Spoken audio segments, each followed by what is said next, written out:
Hello, everyone. Welcome to Nordmark. It is a brand new quest of our West Marches game.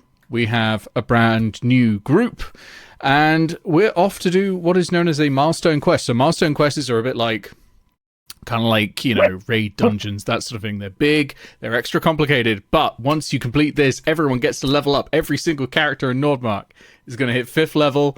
It's going to be absolutely fantastic. They are also a bit more dangerous, though, so anything could happen. So let me introduce everyone who's playing on this one. So I'm going to go from left to right on the icons here. So first of all, we have Ben playing Aegis. Say hi, Ben. Hi, Ben. Thanks, Ben.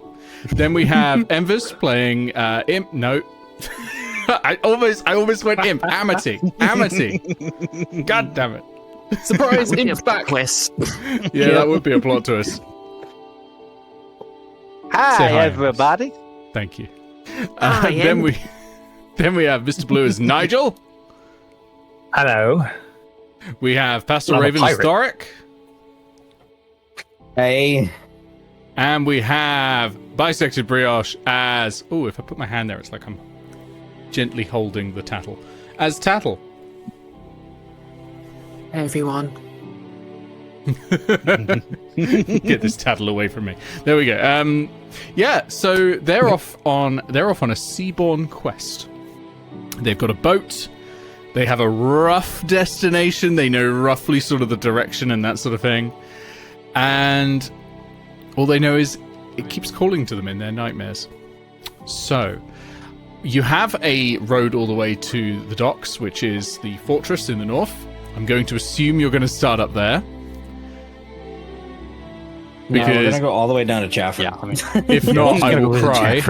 I will cry a little bit because I've done no land combat. So I'm going to name this the Fair Lady, which is the name of the ship. Well, we've always got an opportunity to make Nick cry. Isn't that right, Crumpet? Oh, no. Someone please explain that to me, because it keeps happening and I don't get it. So, Forza Horizon has a little... you can set your name and it will speak your name out loud, but it has a ton of name options, and it includes things like Master Chief or, Big Muscles, things like that, and the person will say the name, and it's sort of this clipped British accent going, hello, Big Muscles, and that sort of thing whenever you start the game. So I found on the list, Crumpet was there, and so I thought it would be silly, but I'd forgotten that Crumpet is British slang for... It's archaic British slang, it's not modern British slang, but it's only like 10 or 15 years away since it was used for just someone who's kind of sexy. So I've got this clipped British accent going, hello, Crumpet.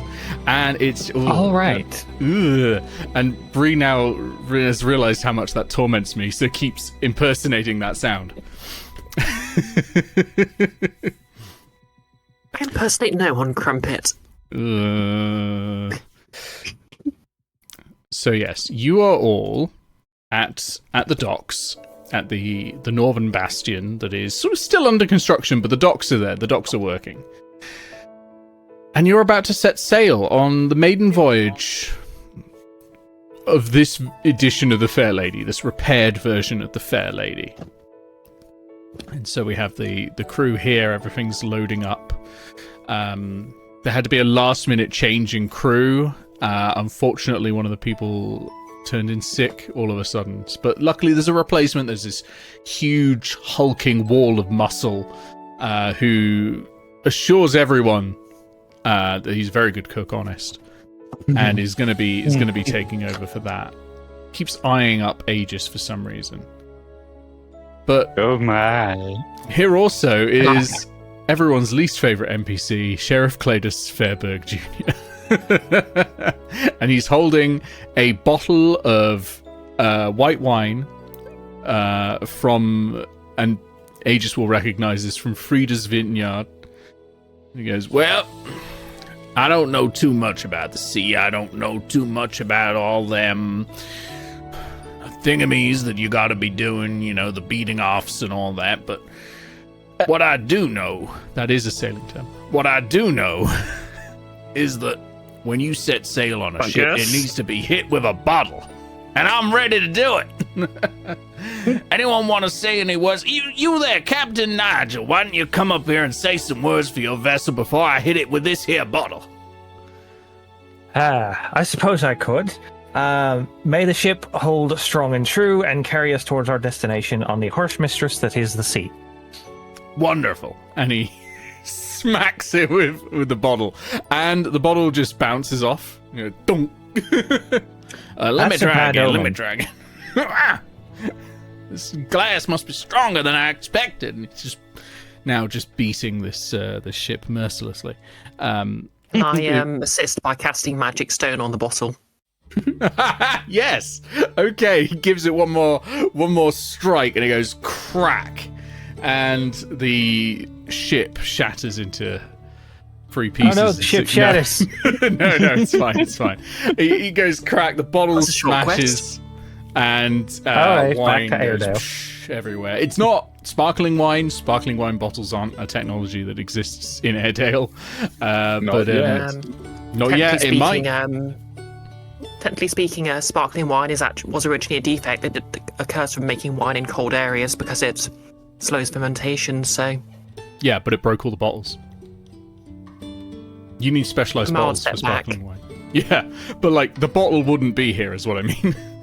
And certainly wouldn't be worth standing up to this whacking at the same time. But yeah, so the bottle's broken. The ship has been appropriately wined and soiled, and you're all ready to go. In real life, if you try to christen a ship and the bottle doesn't break, that's a bad omen. So Nigel will look at the ship. I mean, y'all can't see it because of his expressionless mask, but he seems a bit worried, though. I mean, it broke eventually. Can Tattle offset this bad luck by sabering another bottle? Do you kind of feel like you may have done enough to the luck on this journey so far? No. Just for context for everyone watching, during downtime, Tattle almost died trying to broker a deal with pirates. So yeah, it didn't work, but you know. Yeah. Tattle then proceeded to threaten said pirates. Yeah, she's currently got a black eye and a very noticeable cut on one of her eyebrows. Yeah, and you're feeling a bit beat up. And you're now the godchild to Carnival Maud, who is the mother of King Admiral Sharn, who is now your relative. Yeah. Or however that works. Things happen. People got drunk, a little too drunk, a little too high, and now they're relatives. That's fine. Aegis peers over the side of the boat towards Cletus. He's like, Cletus, aren't you supposed to be back in Airedale? You're over a day travel. Maybe you should be watching the gale and whatnot. Oh, it's mine. I mean, I left it all in charge of Roscoe, who's keeping an eye on everything. It's all good. Fair enough. By the way, at this point, since the bottle smashed, Cletus has been saluting and refuses to lower the hand until you're all gone into the distance. I'm checking the spot where he kept hitting the ship with the bottle to see if it's scratched up or dented. It looks folks, good. We've It got looks a long fine. journey ahead. Let's push off, shall we? Yeah, Tattle gives the Before we do druid that. salute in return. The Lead us. I've dropped off a fresh set of instructions for regarding Flicker at the jailhouse. Russell might be by with a trainer because he's expressed an interest in taking Flicker off your hands while I'm away. So just be aware of that. Oh, great. I don't know. I mean, that pompous old bird, he's a bit too up himself, isn't he? I mean, Like, it didn't come from me, but I'm not disagreeing. All I'm saying is I don't know how good it'd be if that pompous bird started training a big cat, you know? I mean, he already looks like a chicken dinner. If he gets himself eaten, then that's on him. He knows the risks. I've explained it all to him. He knows what needs to be done. No, I don't like this. He's still saluting, but he turns away and starts hurrying down the road towards Airedale. I better go. All right, you're on the boat. The way the travel works in this, you don't set a travel pace. You're always going at your maximum pace. So you have 9 hexes before the next day. Night will fall about 6 hexes in, but the boat will continue sailing because you've got enough crew to sort of keep it going. Yeah, sail it in shifts. Yeah. So, who wants to move on to the next hex? That should be the very captain's first. responsibility. Yeah, go on, Captain. Oh yes. Have the guy who's ignored the travel system this whole time do it. Maiden So you voyage. just have to This move is- the token it's- 1 hex. That's all you got to do. There we go. This is an Wonderful. entirely different one. Remember, we need to be heading north-ish. We know I'm that. so very pleased you've chosen that hex. No, we're locking that in because I have some lore. I didn't write this lore. This was hand delivered to me Oh, this by is Talia. yes, This is fantastic. This bar Okay, is actually here in the middle of the water. You joke. you joke, but Everyone's that's the seen lore. that Yes. floating text. What? Yes. Not too far out past the river delta, early into the voyage on the open sea, sailors tell of strange waters. A stretch of water some 24 miles across with unusual properties. Parts of these waters are unusually violent, great rogue waves and waterspouts, turbulent currents and whirlpools, while the sea is patrolled by violent predators. A great many ships are wrecked here. Most notable, however, is the inky blackness of the water, which conceals the horrors lurking below. No light can pierce it, nor magic can dispel it. And that's where you are right now. Oh no! So the water starts to turn inky black, and the winds start howling and picking up and sort of tossing and turning the ship in all directions. And you start to get the feeling that these are the kinds of waters that tip people overboard, Like, you've got a crew of, I think it was about 8 in total, and they're, that including yourselves. And this is now, the deck is slick with water. It's starting to rain, and that rain is lashing down horizontally in this extremely unusual, like, just sudden storm. But at the same time, the water, you can't see an inch past the water. It's like you're looking through crude oil. But something's in it, because every now and then a little crest pops out of the water and back down. What do you do? Well, first off, I would like to ask. So this has been described as inky. Inky, Like, yeah. I would like to attempt to procure a sample of it, as Maeve requested. Sure. So, boat-wise, you're up on deck. You can't reach into the water from where you are, but if you get like some rope or something, you can work something out. That's no problem. You can definitely get a sample of that. I won't need a check to get a sample, but I will need a check to stay steady. So we'll go for a dexterity saving throw. I was just gonna lower a bucket with a rope down. Yeah, that makes sense. It's just at the moment, like, you're in such a storm, like the ship is heaving onto its side all the time.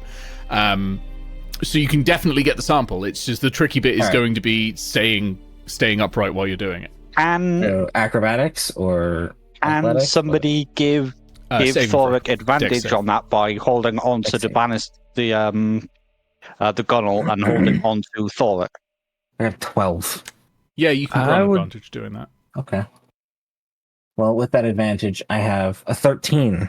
A 13. Okay, so you start to slip and slide as you're sloshing across the deck with this bucket on a rope sort of thing, that's filling up with this inky blackness, and the ship lurches downwards, and you see in the water this gigantic eyeball, and then it lurches back upwards, knocks you off your feet, and you're sliding across the deck. Everyone else, you've just seen Thorek hit the deck and is sliding towards the sort of railings on the side, as it tilts downward again and looks like he's going off the boat. What are you all doing? I go to pick him up and stop him from falling. But I shout out, "Dry there!" Okay, so you're running over to grab Thorek. All right, this is going to be a strength check with advantage, please, for Nigel. Okay. Might as well roll this in. Actually, you know what? The elbow roller hates me. No. It does. Don't do it. Yeah, I'm not. Oh, I wanted to ask, is it okay if I use my real dice? I got the fine, revolver gun dice, and I haven't gotten to use them. No, real dice is fine. No one has to use the Albert dice. It's there as a convenience. I use real dice all the With time. Don't worry. advantage, right? Yep, with advantage because Drake's helping. 17 with a mighty +0. 17. You lunge forwards, and with Drake's help, you're able to grab Thorek by one of the legs or something, and you're able to pull him back up. Thorek, you're back up, and you now have a bucket of this inky black water. Nice. I will store this in some vials. Yeah, Just a little nice. of it. Okay. Everyone else, what are you all doing to weather this storm? I am looking around with my shiny new spyglass to see if I can see what's causing the storm. Okay. Give me a perception check, please. And I'll give you advantage with the spyglass. Yeah. Yeah, you said spyglass grants I- advantage in perception checks. Yeah. I mean, it imagine costs Amity- a lot, so... Amity would be spending most of her time in the crow's nest because of massive perception. Then I'll give the spyglass to Amity. Yeah. Hey. Oh, do Okay. you want a thing from me then?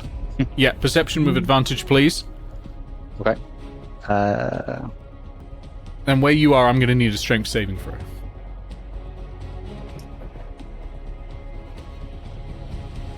One sec, let's get the perception first. 24. That's great. Okay. And the strength save is 4. This is not caused by... It's not a weather system happening that's caused by global weather. This is being caused by... Oh, no. This is being caused by local geographical phenomena. Because what you can see just in the distance, and it really is in the distance, but you're just high enough and you have a spyglass, so you're able to see it, that about 8 miles to the east, there is another patch of water that is completely clear, and it is almost glowing with white light. And so there is this strange phenomenon that's clashing together, almost like two weather fronts, and that's causing this storm. God damn it, Talia. Yep. However, with unfortunately a sub 10 strength saving throw, you are no longer in the crow's nest. You are currently in the air. Okay, Aegis, Tattle, you've just seen Amity get blown straight out of the crow's nest and is falling towards the water. What are you two doing? So I'd like to think that after Thorek has had their incident, Aegis has been furiously trying to put together a lasso with his rope, just in case it happens again to anybody. And so he'd be watching out and be prepared for if someone is falling overboard. Okay, that sounds good. Tattle, are you doing anything? Okay, I'd basically like to assist by sort of throwing a grappling line, because we all picked up grappling hooks just before we You did. set off. Yeah, we did. Is Nigel so I able to just- help in this too? Sorry. Nigel, you're still busy. So this is all simultaneous. So you're helping Got with it, Thorek at this simultaneous. point. Yeah. So this chaos has all happened all in one go. Aegis, please make me with advantage. I think this is I'm gonna need a ranged attack roll, please. Ooh, okay. Because you're a fighter, you're proficient with all weapons. I will count this as something you're proficient with. I think a lasso is something Roscoe's probably taught you how to use, or something like that. Ranged attack roll. Just a straight roll, right? Not advantage. Or with advantage, because Tattle's helping. Advantage. Tattle's helping. Tattle's sending one out as well. Yeah. With a grappling hook. Okay. Let's go. 18. Oh, lovely. So Amity's literally mid-air when you go and lasso right around midriff, and you're able to. Oh, now I need a strength check, please. From me. We'll have this one at advantage as well. This is raw strength to basically not get blown off the boat yourself, while you're pulling Amity back onto the boat. Off to a great start. Fine. You're fine. Yeehaw! You plant your feet and you pull, and with Tattle's help on the other rope, you're able to bring Amity back. Amity, you're back on the boat. You're on the lower deck now, but you've taken no damage. This has been like a really quick woof, and bring him in. Okay, you're all on the boat. The boat is still alive. It is not taking any damage from this storm, though it is a really hearty storm.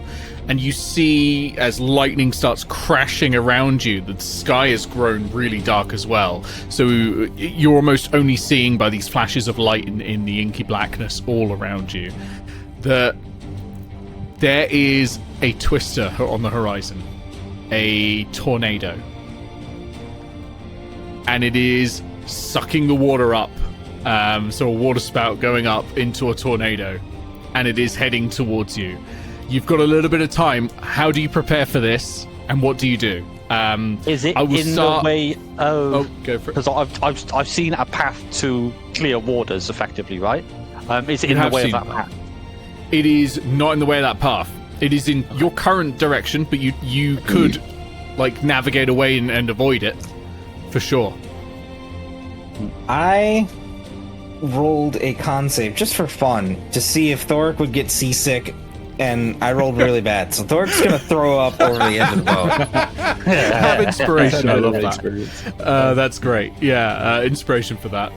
Okay, so what I'm gonna do is Birds are not meant to be on the water. for each and every one of you who succeeds on a check to assist, the captain will get +5 on their check. This is going to be a DC 30 check to get out of the way of this water spout. But Nigel, you can put what do we together a do? +15 on top of the captain's modifiers if you will succeed. So it doesn't get that hard necessarily. So each of you has to help somehow. What are you doing? I'm going to give guidance. Guidance is a good idea. Yeah, I won't count it as a +5, but it'll do the D4. But that's great probably anyway. Just better. Yeah, but there's no risk to it with the guidance. You're guaranteed to do a D4, whereas the +5 is only if you succeed on a check. So either way, you know. But yeah, think about what you were doing to help get this boat out of here. Like, some of you can be navigating, some of you can be looking out for whatever this thing in the water is that might pull you back. Some of you could be looking for rogue waves and things like that. Some of you could be trying to keep the sails like just going the direction the captain wants you going in. And things like that.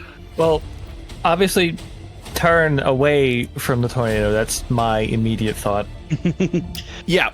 We'll do your check last, Nigel. Okay. But yeah, we'll see what everyone else manages. Pardon me, I just Amity is inhaled my going own to- tongue. Let's start with Amity. Lol. Yeah, Amity's going to join Nigel at the helm to, describe the layout of what she's seen and that help him with how and where he needs to go. Okay, yeah, so she's up there, sort of, almost like, like rally driving. You've got someone in the passenger seat shouting, like, medium right, like that. Yeah, okay, so for that, we're going to need... I don't think it's perception so much as survival. No, because I already know where it is, yeah. Yeah. But you're good at that anyway, so I don't think survival's that's too yeah. bad. 17. Nailed it. Yeah. DC was 15. Nailed it. So that's going to be +5 already to Nigel's roll. Okay. Aegis, what are you up to? So Aegis is going to be looking to Nigel for instructions on which ropes need pulling tighter and what needs tugging, tying off and stuff. And it's just going to be pulling as hard as he can to like help in the roping and the rigging. Helping adjust the sails and whatnot. That's a good idea. Yeah. The two other crew members. Tighten up the halyard. Yeah, exactly. So for that, should we go strength? This feels like strength, right? That you'll be fighting against the storm itself once you've got the instructions from Nigel, right? Just straight strength or athletics? Athletics, really. I can confirm it is a very athletic exercise. Are you going to be running around? Athletics really is for running, jumping, and climbing. Yeah, I mean, he's definitely going to be like running from rope to rope and. You know what? Yeah, let's go athletics. I think that makes sense. Yeah, give me athletics. I'd like to help in some other way, but I'm not sure how. That's all right. You got a bit of time. We'll go to Tattle next, and then we'll go to you last. But I mean, if you can't think of anything, guidance is already a great option. That 20. Oh, that's not going to do it, I'm afraid. So you're running around, but you're... Oh, okay. Oh, yeah. That does it. There we go. So Nigel's now at +10, plus their own bonus as well. Okay, we'll go to Tattle. Okay, so Tattle is going to immediately run to the side of the boat and hop over the rails. As she's dropping down to the ocean, she's going to wild shape into a giant octopus. And she's basically going to latch herself. Yes, I can. She has Can you do swim speed? Mm-hmm. Level 4. Oh, level 4. Of course, you're a moon druid. Do they get it early, or am I just imagining things? No. I think it's fly speed at 6, isn't it? It's fly speed at 6. Yeah. Yeah. Okay. Nice. So you're turning into a giant octopus. Nice. That's cool. Yep. That's very cool. So what are you doing with the giant octopus ability? Okay. So basically, I'm going to latch myself to the underside of the ship. Cool. And use my jet, my octopus jet propulsion to help, You're going to squeeze out ink to sort of jet push them. Yeah. I like this. Yeah, absolutely.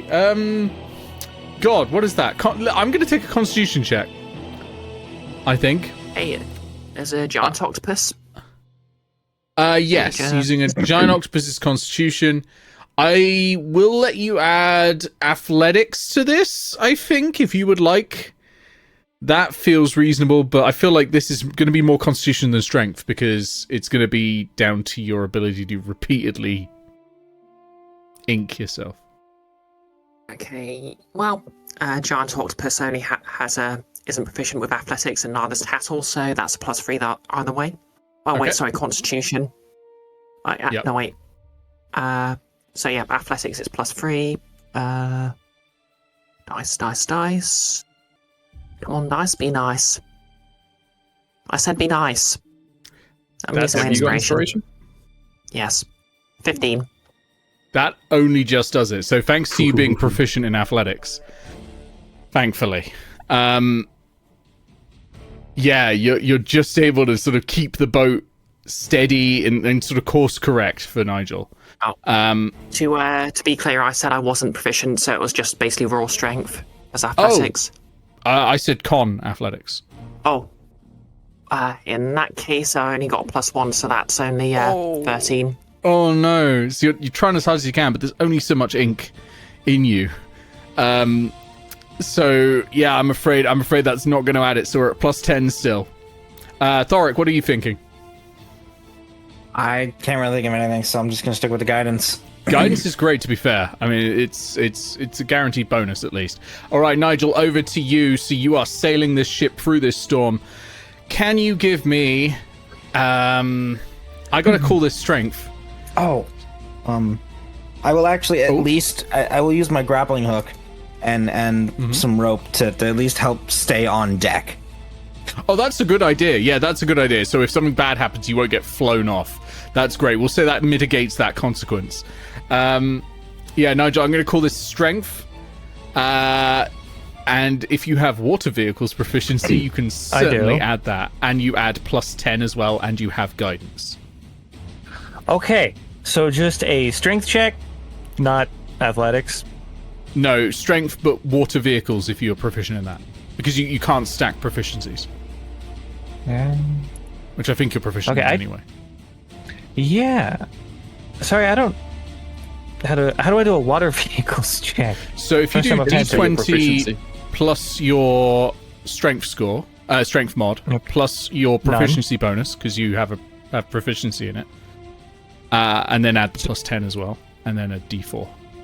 Okay, so plus 20 plus 0 strength score, plus 2 proficiency, plus 1d4 plus 10. Yep. Okay, let's...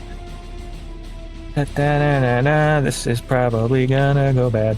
There is a dog in my room, and she has come up under my desk to try and get it.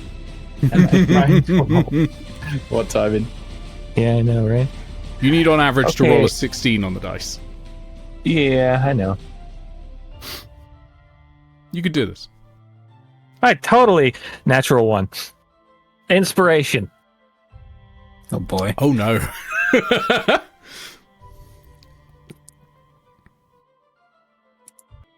Natural 20. Okay, why not? Okay. Duality. This that makes it. I mean, roll your d4 as well. I want to know how much you beat this DC Yeah, sure. by. But Fuck it. you've guaranteed that you've beaten it already. That's already a 32. But I want to know if you beat 35. All right. I'll get Godly D4. boat. 3. That's a 35. You beat a 35 DC. 35 is the highest possible DC in 5e. I have pulled off some impossible sailing with the help of my crew. Yeah. So everyone pulls together, and you're actually a little bit surprised because these are not sailors. Like, the only people who are sailors on here are you, and your 2 crew members that you've brought on. Like, the rest, though, are also all pulling together really well during this time of crisis, and you sail off away to the east under Amity's guidance, with Aegis running around between the ropes as fast as he can. Rex and the Pink Dragonborn, who I've named Bubbles, are both running between them as well. And yeah, everyone's doing really well. You pull through. You sail off to the east, and you avoid the water spout, and the waters start to calm a bit now. And I'm going to move you 1 token for free, so it's not going to count against your tokens for today. And you enter much calmer waters. With that storm behind you, there are abundant fish, and you can see so far in the water here. You can see all the way to the sea floor here. Is Tattle still on the bottom of the boat? Tattle is currently still attached to the bottom of the boat. It's going to be neat. Yeah, you can see a lot of fish, and you can see a large metal door at the bottom of the sea. It is almost glowing white. How far is it to the metal door? 3 miles? Oh wow, that's a clear sight for 3 miles. Yeah. That is It's very deep underwater. Octopus Unusual. vision. And the waters here are still, basically. Okay. This is very wrong. The wind is still blowing and will still carry you away, but the water is still. It's almost like you're in a pond instead of the sea. And there are shoals of silvery fish glimmering as they part around the vessel. Okay, I might live to regret this, but can I climb back to the deck of the ship, sort of signal to everyone to sort of, cut the sails for a moment and stay in place so I can take a look at something and Are swim you still down in towards- octopus form as you're doing this? Yes. How long does It's wild going- shape last? 2 hours. Okay. So you're going to swim all the way to the ocean floor. Okay, Alright, hold that's a on. good point. How long is it going to take to get to the ocean floor? I'm just working that out. You got a swim speed of 60 feet in 6 seconds. But that's For assumed what to it's be worth, not a pace. but I do get an extra. I do get the dash action as a bonus action if I use my ink cloud. Yeah, you've used up all That's your for ink. each one. Yeah, that's okay. That's fair. Let's see. You can go, about 3 miles in an hour. So you can get to the bottom and even get back just in time, but you won't have long down there. Okay. Well, I just want to take a gander. Well, they're on the surface. Geese. Anyway, right.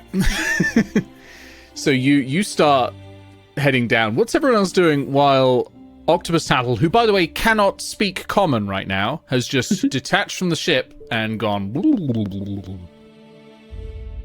Yeah, she was very she made a point of just starting to pull down the sails with her tentacles. So, I'm sorry, I need to clarify. Did anyone actually see Tattle turn into a giant octopus? I think we I'm just not saw sure them we jump did. off a boat. Yeah. Yeah, you just sort of jumped off a boat, and now from you having just been in the hex where a kraken is, a giant octopus has come on the ship, cut the sails, and then jumped straight off again. So you're not sure if Tattle's alive. What's the rest of the crew doing? I will say that Tattle did her trademark devil horns gesture with the tentacles. Well, that's fair. I gotta choose to assume that Tattle has, because Tattle's a green tiefling, right? Yep. Yeah, so I kind of, in my head canon, all of her wild shapes are also green. Like Beast. Oh, like Beast Boy.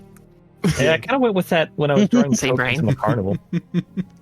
Get out of my brain. So we just had a green octopus come on board, and Aegis would have gone, oh, it's Tattle. Sorry, I live in everyone's head rent-free. I think Aegis would be looking over the side, just watching, because apparently we can see right down to the seafloor, so he'd just be watching whatever Tattle's doing. The water is teeming with life. You can see vibrant corals, bright fishes, octopodes, anemones, that sort of thing.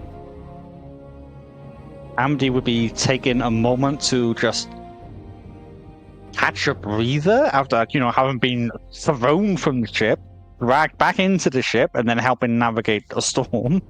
But once calmed down a bit, get back into the crow's nest. Okay. Yeah. Keep an eye out for things. Hey. Nigel would be looking at the water, the same kind of catch a breather, and then notice that it is unusually clear, and look down and just adore, well, not adore because it's Nigel, but admire the brief respite from all the danger we just had. Yeah. Thorek, what about you? Anything? Thorek will just be too distracted with his seasickness, but he will kind of admire the fishies. Nice. That door down there. We can all see that. Yeah, the doors appear to be under the inky black hexes, but you can sort of see through this angle. You can see the doors. The door is sort of, it's an open door, essentially. You're seeing two open doors, and then in this section here, blinding light coming from the bottom of the floor. It's weird. Yeah. That's strange. Yeah. Can I see anything about the door as I'm approaching it, or? It's huge. It's made of metal. It is unadorned. No carvings or anything like that on it. It's just two huge slabs of metal with these great hinges larger than the ship you're on. These things are the size of hills or mountains. And that blinding light as you go further down it's like looking straight into the sun. Meanwhile, on the ship, Aegis, you're just sort of chilling out, looking over the water, like enjoying it, when the ship's cook approaches you, Rex, and stands next to you for a second, looking down at the water, and goes, "Here the water is this beautiful, isn't it?" Puts a heavy arm around your shoulder. "It looks like this would be fine place for swim, yes?" I'm not much for swimming, actually, but it's good to see you again. It was a rather rough challenge fighting you in the arena the other week, but pulls you in tight and says, "You are not one for swimming, but you are one for the pit fighting. Yes, I saw everything you have been getting up to recently. I've seen all of your fights. I saw a fight against many other people, not just me, where you beat me with cheating. And holds you even tighter into like a bear hug. I know you cheated. No one can beat Rex at fighting. I see. I'm afraid you feel that way. I would never partake in dishonesty in that fashion, particularly in the arena. Of course, no dishonest, but a little dishonest. I'm rather intrigued how you think that I cheated, though. It's quite plain to look at you. See. Look at me. Look at height, different reach. I beat you in any fight, unless you cheat. Yes, I am not I upset with you for cheating. I would cheat too if I could. Cheating is smart move.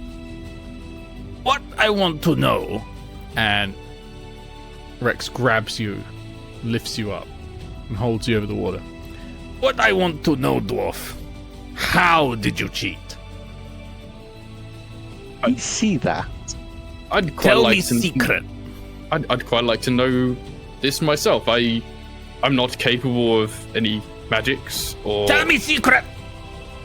anything like that. I am a very tactical fighter. You may have noticed my maneuvering in the field there. Tactic. It's I entirely see. possible I that see. I just, Brings you back on deck, puts you down, pats you on the head. Tactic. Of course. I felt like it was tactics. quite an honourable fight. I would be happy to teach you some of the maneuvers that I have learned in the adventures that I have been on. I in the already past know. year. Tactic. Walks away. Okay. You get the vague feeling he might have thought you meant caltrops. Or possibly mints. Or possibly mints, yeah. So, for clarification, everyone, that is Pastel Raven's new character, Rex. The accent is my best attempt at it. It is not accurate. But yeah. Neat. You will see more of Rex later. I will do some small bits as Rex as needed during any scenes on this quest. But later on, it will be a new character. I hope I didn't mess it up. It's So, okay. Tattle, you are sinking further and further towards the bright light, this bright open door, and it's like staring into the sun. How deep do you go? You reckon roughly with your druid brain that you're about 2 miles down now. Okay. So, can I see anything helpful or interesting at this point, or? It's blinding. It is like staring into the sun. You Wait a can minute, see the is this hinges the of the moon? doors. No comment. It's like staring into the sun. It's so bright. It's just pure white and glowing at you. Okay. Do I get the impression there's like a way to open this door, or is it just Oh, it's open. You're staring into the door. You can keep going Okay. downwards if you want. Okay, can I see anything through the door, or is it just too blinding? It's too blinding. It's so bright. You should have brought shades. Probably not helped by the fact that Giant Octopus actually has +9 to perception at this point. Well, Tattle as a Giant Octopus has +9 to perception. Yeah, it hurts. It really it is painfully bright. Okay. Do I suspect this might be a bit hazardous to be near? It's not hurting beyond being too bright. As obviously the last thing I want is to turn back into a tiefling 3 miles underwater. Oh god. Suck. You're not taking any damage, I'll say that. Okay. Do I estimate I'll have enough time left on my wild shape to get back? Currently, it has been 40 minutes. Plus the time you spent... Currently, it's been an hour. But it took 40 minutes to get here. Okay. Because you I've got spent a some bit time longer. as a squid inking the boat earlier. Okay, I'll keep going down, but be ready to turn back if at the moment I think it's going to be too long. Okay. So you continue sinking further. Can you give me a raw wisdom check, please? Raw wisdom? No, we'll go wisdom. This feels like a gut instinct thing. Okay, +5. For some reason I looked at my character sheet even though I knew that off the top of my head. 23. 23. Nice. Okay. You're going to have a pretty good idea of when you need to leave.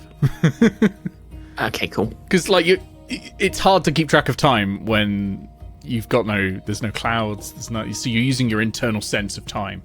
But that seems to be working really well for you. Okay, you sink further, you sink past these huge metal doors and these huge hinges that look to you, again, like mountains. They are phenomenally large. And you sink further into this bright white. And the brightness never fades. It never dims. It is like you are sinking further into the sun. But all of a sudden, out through the water, you see a gigantic fin move through it and then vanish again. Okay, would I have any idea what that fin could belong to? You can roll me a nature check, but I will say the DC is going to be very high. That fin was a coruscating pearl. Okay, nature. So I have +4 to nature. Will I even be able to beat this? Yes, but it's going to be hard. DC Okay. 20. Okay. I need a 16 or higher. Mhm. And that's not going to do it. 8. Might be like a big tuna. They get pretty big. Or a catfish. Yeah. Oh, you know what it is. It's a sunfish. The most useful Sunfish. fish. Well, Probably it. Nice to know it's just, sitting here, perceiving all, doing nothing. You can keep going, but you've got about 10 minutes before you need to turn around. Okay. Do I risk it? Well, we've Well, established yes, Tassels feeling Yep, we've established Tassels feeling reckless. I'm going to press on a bit further. All right. One last thing. I need a perception check, please. Okay, +9. Please don't laugh at me. Laugh at my folly.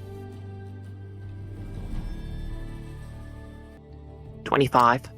Okay. With a 25, this sort of bright whiteness parts a little bit, and it's almost like clouds of white down here that are glowing.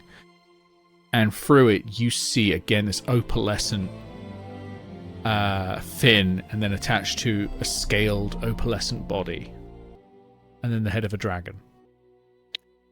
Oh, You estimate it's about 8 miles long. Beyond ancient. You do know, druids warn of it in their sort of ancient legends, that there is a dragon that is larger than an ancient dragon. The Great Worm. Okay, so is this I've accidentally alerted Cthulhu scenario, or?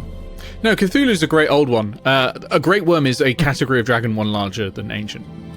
Where Yeah, are you, Cthulhu? You yeah, fucking but- nerd. I want my magic. Yeah, but like equivalent to... Basically equivalent to something impossibly ancient that might just casually destroy us all. That sounds like something that's very hard for you to know. Your choice on how you feel on that, but Okay, has it perceived me? yes. I sort of hold up all my tentacles in a sort of clearly friendly position. Ah, very food-shaped right now. oh no. I form a perfect equilateral triangle with my tentacles to make it clear I'm intelligent. Nice. Guys, dinner and homework. Okay. Geometry test. Okay. It I it start looks at counting off you. the digits of pi and the Fibonacci sequence with my tentacles. It gets closer to you, and its face looms out of this mist, and it looks straight at you, and it opens these eyes, the largest pearls you've ever seen. They're completely white, no pupils. and it gets right up to you and looks straight at you. And then it turns away and swims back into the water. I bow my octopus head and return to the surface. Oh, unless I see something interesting about, other than the, There's the hinges and that. Like, you get the feeling that maybe this door was meant to be closed ages ago and to keep something in. But you don't know whether it's that massive dragon or if the dragon opened it and found a new home. You could take a closer look if you wanted, but you are risking your time. At that point, I would be making checks for you to get out of the water fast enough. Okay. Can I sort of glance at them on my way out, or wouldn't I really get anything from that? Not from this distance. You're like miles away. Like, the water's very clear, but you haven't got like the barbarian ability that lets you see something 2 miles away as if you're really near it. Yeah. I think alert can do it as well, or there's one of them like that. Observant, I think. Observant. I think observance, just you don't get take a penalty for moving quickly. Oh, okay. There's one. I swear there's one that can do it as well as the barbarian feature. Okay, well, maybe. Do I risk it? Do I risk it? Yeah, I think Tattle feels somewhat obliged to take this knowledge back to her circle, so she's going to take a close look at the hinges, just in case. Okay. How far? Let's say the hinges are 2 miles away. How far are you gonna go? It will improve your check, but worsen the check to get out. Okay, I think she's going to sort of maybe get a sort of so she's sort of already partly in the door. Yeah. Oh, you went into the door. You went deep into the doorway. Okay. In that case, I think she's sort of going to try and surface, but move in sort of a diagonal, maybe to get like within another mile to see if she can see anything else more clearly. Okay. If you're getting within a mile, you can make a perception check at disadvantage, as opposed to not being able to make a perception check at all. I'll take it.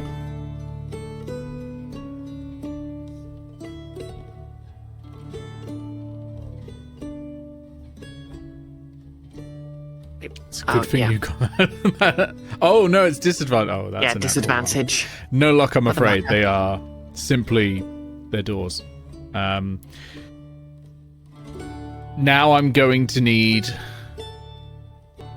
You have a limited amount of time. What is your constitution modifier? As an octopus or normally? As an octopus at the moment.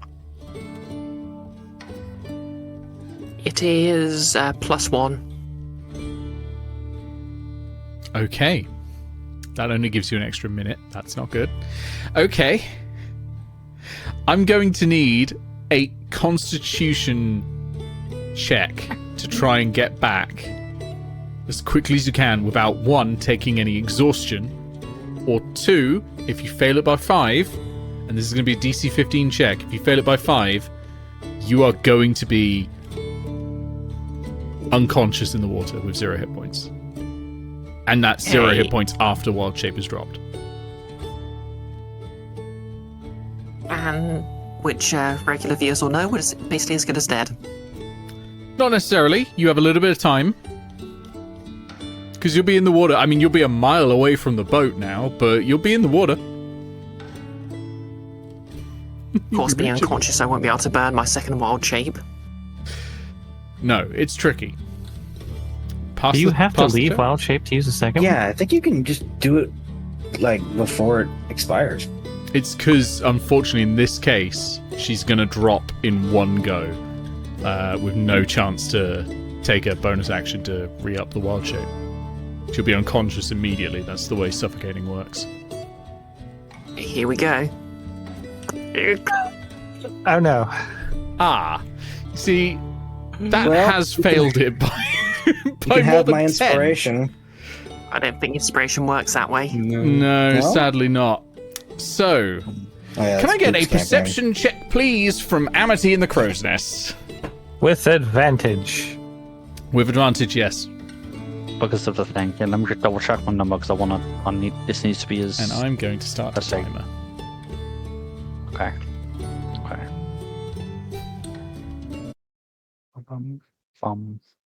Advantage. 24. It's a good job I had advantage because that 2 was not what we needed. Yeah, that's very good. So with a 24, you see as you're sort of glassing the sea, looking out for anything. You see Tattle's body surface in the water, face down. It is about a mile away from you. A mile away from us, but on the surface of the water. On the surface, face down. Yeah. I immediately start flying out to Tattle if I am told about this. Yeah. How long do your wings last? Naturally, 4 hours. That's perfect then. Yeah. So, what's your speed when you got a fly speed?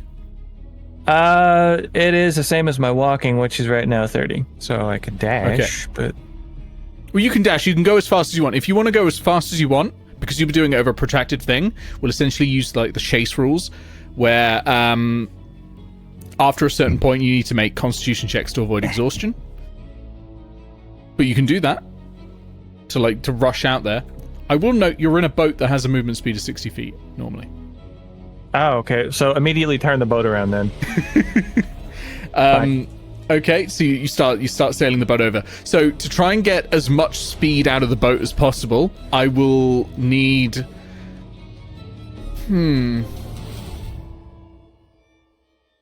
Give me strength or dexterity with water tools proficiency, water vehicles proficiency. I have a Okay. question. Yeah. Could we like anchor turn to just immediately go, or would that like damage the boat? It will damage the boat, but that is absolutely something you can do. I've actually written rules for anchor turning for the naval combat section. Could I give Nigel advantage by keeping him on track from the crow's nest? Please do. Because he's not going to have a good view of Tattle as if from where he is. But I, on the other hand, I've got that spyglass trained on her. I think so. So dexterity check and add proficiency. Yeah. And you have advantage on it. You're not going to believe this. Another natural 20. That's what I wanted to hear. I will. Excellent. So you are cutting through the water like you're sailing a knife. This is not the most either speedy or dexterous boat. This is not an agile craft that you're in. It's a keel boat. It's meant for rivers. But Total you are 26 cutting through.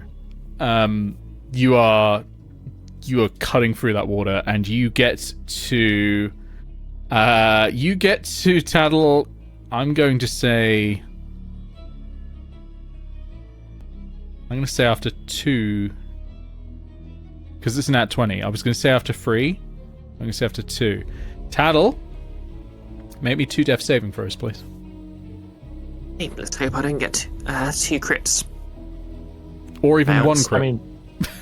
I mean, a nat 20 crit. That'd be and that good. 20 would get you back up, and then this wouldn't be a problem. True. Yeah. Okay. Actually, you can't regain hit points when you're underwater, so that bit does skip. Yeah. Okay, so that's 1 second. failure. Yep. Just don't get a nat 1. Another failure. 2 failures as Nigel's sailing in now with Spare that the nat dying. 20. Yeah, you come in, you spare the dying.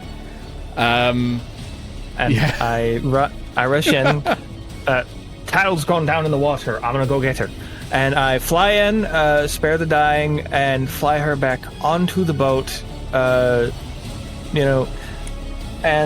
CPR and all that fun stuff, if that exists in Fantasyland. Make me a Can you medicine carry check, someone please. well? I don't see why not. It'd just be difficult terrain speeds just to move someone. As long as you can lift a person normally, then you can with your wings. Yeah. You said medicine check? Yeah. Did I get one of those healer's kits, Amity? There would have been one in with the rest of the ship stores, like down where you'd find the surgeon. Yeah. Alright. Well, the I would also Tattle's just- stabilized, so I can If that's also the just case, roll then one. you don't need a medicine check. If you've got, Okay. if you're using a healer's then I'll kit. use a medicine check. I'll use the healer's kit, sorry. Yep. Knock the charge off. So, that normally just stabilizes. You've done Spare the Dying already. I'm going to count this as bringing Tattle back up because we don't need to do that. Oh, Tattle comes back in 4 hours sort of nonsense. And this is closer to like something a bit more, cinematic with CPR and that sort of thing. Tattle, you come back to the land of the living, spluttering salt water out of your mouth. You're back in tiefling form. Your clothes and armor are drenched. How are you feeling? How are you feeling, Tattle? A dragon. Saw a dragon. We told stories. It's real. Well, that's gone delusional.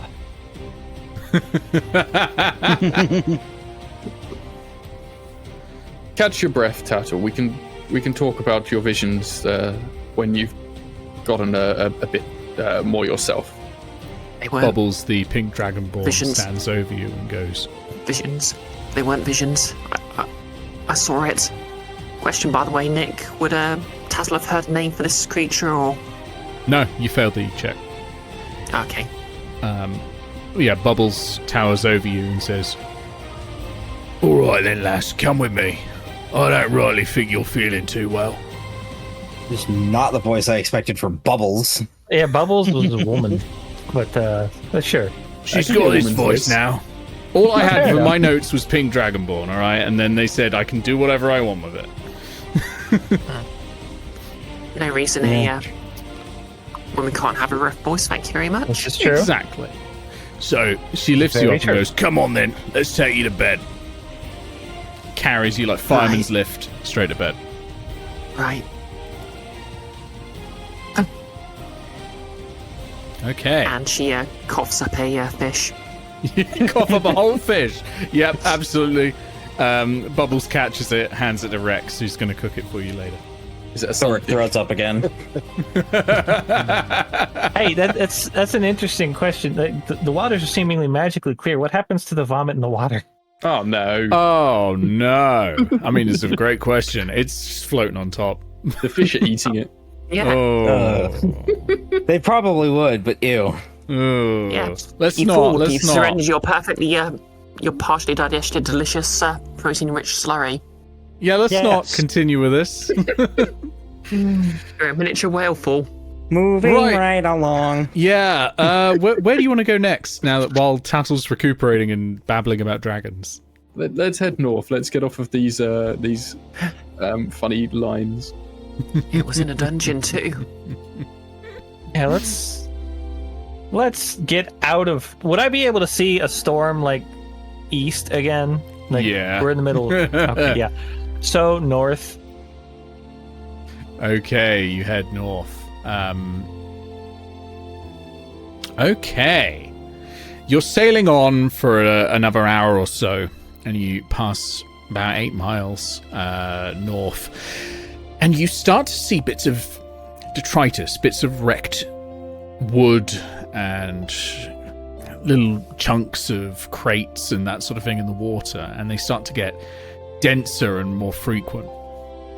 And so you start to see whole like crates, barrels, most of them broken and tattered and broken open, and you don't think there's any cargo left in them. But You said then most you of start them. to see most of them. You might, with like a perception check, be able to identify some cargo. That's absolutely. Amity, see if there's anything in those crates. Aye, aye, cabin. Yeah, roll me a perception check, please, with advantage. Is that going to help? I'm not going to give advantage to the looking glass. I've let already me told you with re-roll that. advantage. It's fine. We'll take the 26. Okay. You find a crate of dried fish that will add 20 days of rations, and a crate of fine silks. The contents of that crate are worth 500 gold pieces. Ooh. And what you also find as you're scanning around is that there's this chunk of driftwood and this flotsam and netting further over, and it's sort of drenched and covered in all various chunks of broken ship. And among them, lying on it, half in the water, exhausted, is a woman. Oh, I call that out, plus like the distance to her. She doesn't appear to be moving. How close are we to her? You can sail the ship up to her. She might be dead. Would you be able to tell if she's moving at all through the spyglass? Or no, not moving. Sorry. They could just be unconscious. How far away? It's probably about 100 feet or so. Certainly, you can sail up to it. It's slow sailing at the moment because obviously you're surrounded by all this flotsam and jetsam. But how's the wind as well going on? I think that the was the wind mechanic you put in here there. is relatively low. The wind mechanic I'll bring in for like naval combats. But here it's relatively low. It's reasonably calm. There's enough to move though. You're not in like a doldrum situation. But it's not. You're not anywhere near stormy or anything. I want to use Eyes of the Grave to see if this is an undead lady. Okay, sure. What's the range on that? Let's see. Eyes of the Dead, I believe it's a range of 60 feet. Okay, so as you sort of sail forward and as you get closer, you use it. This is not an undead lady. All right. And is there anything we can see that would give us is there any evidence of what could have caused this apparent shipwreck? You can roll me an investigation check if you would like, but it will be a very hard DC to work out what caused this shipwreck. It's many different pieces. Investigation, so. And what I'm thinking is, like, are there any obvious rocks or anything sticking out? Oh, okay. For that, a perception check might show some. Certainly, Amity has not seen any rocks yet, though. But you're closer to the water, and maybe you can see some that are underwater a little bit better. Yeah, I'll just do it. You have guidance. Just to clarify, is Tattle still basically out of action at the moment? You are out of action. You can sort of wake up gradually in a sec, I'll let you know, but you won't be out of action for long. Oh, hello, Okay. and at 21. There are no rocks here. This is clear water. It's fine. I have spared the dying, the unmoving lady, just in case. Okay, you spared the dying on the unmoving lady. And get a little closer, and do they look human, fish person? Human. As you approach. Sandwich. And in fact, when the spare the dying hits, she starts to stir. And you see like a hand lift and then like just drop back again. So she's not just like going to be able to jump up and jump onto a ship, but she is alive. As we're getting closer, Aegis is tying a rope around himself and tying the other end to like the side of the ship on like some rigging or something. He'll shout up to Amity, "Amity, keep an eye out. I'm going to get her duck." And Aegis will dive into the water to retrieve her. Okay. You dive in and you get closer, and she lifts her head tentatively and stares at you with a bleary eye, and then suddenly hides her face again and says, "Don't look, don't. You should leave me here. Just leave me here." And you can see her face is very scarred. If you wish to stay, then you can, but perhaps come back onto the ship and make up your mind there. You don't want me. I'm cursed. I've You're ruined not every the ship only I'm one, on. dear. We've had our fair share of curses ourselves. We're not scared of curses, us. She looks at you for a sec. Roll me a persuasion check. One of us currently is cursed. Ooh. Yeah. Aegis is pretty damn cursed. Oh no. Oh no. Nat 22 on that one. Oof. Amazing. She looks at you and goes, "You don't know what you're getting into. You don't. It's every ship I'm on, it ends like this." And she takes the rope and she starts climbing ahead of you on the rope. And if you go near her, she's like, "Don't touch me, don't." Okay, miss. Okay. It transfers the curse. Don't. Everyone who touches me dies. And she starts climbing up. And you can see bodies in the water as well as you're getting closer. There are a load of dead people in this water. And they've been dead a while. Cool. Rip. And she climbs up onto the deck and she's shivering. Give us space. sort of Give us standing space. Don't touch me. Whatever you do, don't touch me. I'm a pirate. Is there anything on the dead bodies? Yeah. If you want to get in the water and start looting them, you can. We'll say do that takes an hour or two to loot them all, though, because they're all like waterlogged and that sort of thing. Gives Tattle more time to recover. Yeah. While they're doing that, Aegis will be. You wake up and you can hear there's commotion on the deck. There's a lot of talking, and you come out to find that Nigel is looting the dead, and everyone else is standing around this scarred woman who keeps hiding her face. Who's drenched. would seeing that this is not a threat and everybody's being awkward but friendly, Rug's gonna nuzzle up to the stranger and like, just sort of curiosity, what's going on here? No, don't touch me, beast. Okay, just to check, am I at The 1 beast HP still right now? does touch her. You're at 1 HP. Okay. And she literally runs away to the side of the boat and says, I can't risk it. Don't come near. What's happened to your other ship? In the middle of the night, something came for everyone on board, but it left me. This is the third time. It has to be me. It can't be anything else. I'm the only link. Are they wearing any like visible like jewelry or anything? They are wearing a necklace, and it is made of gold, and the necklace has this old coin on it. Alright, to the Caribbean, everyone. Would Tattle be aware of any creatures that might sort of stalk someone like this? Ooh, yeah, that's sort of a druidy thing, isn't it? Roll me a nature check. Okay. I'm not really sure how to put this into words. I'm very tired. But I would like to attempt to, I guess, persuade them into letting me cast Identify on this necklace. Okay. It's a 6, by the way. With your 6, you're not sure. Maybe the sunfish. Yeah, Thorek, roll me a persuasion check, please. And I'm going to say this is going to be a hard one because she's very scared. But I like this approach. Yeah. Can I use guidance on myself? Believe it has to be someone else. It just says one willing creature. Yeah, it's yourself. You can guide yourself. Oh yeah, you can touch yourself. That's fine.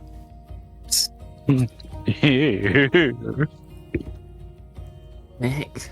Oh, It's a awful. tough spell. Dude, that's I rolled a 5. I used my inspiration. I rolled a 6. No. Ooh. Guidance. That's not even worth it. It said it was a hard check, so it's not even worth rolling it. That won't know even with guidance. I'm afraid not. So she looks at you with terror in her eyes and says, "Don't touch it. The curse will spread. The curse will spread." Right.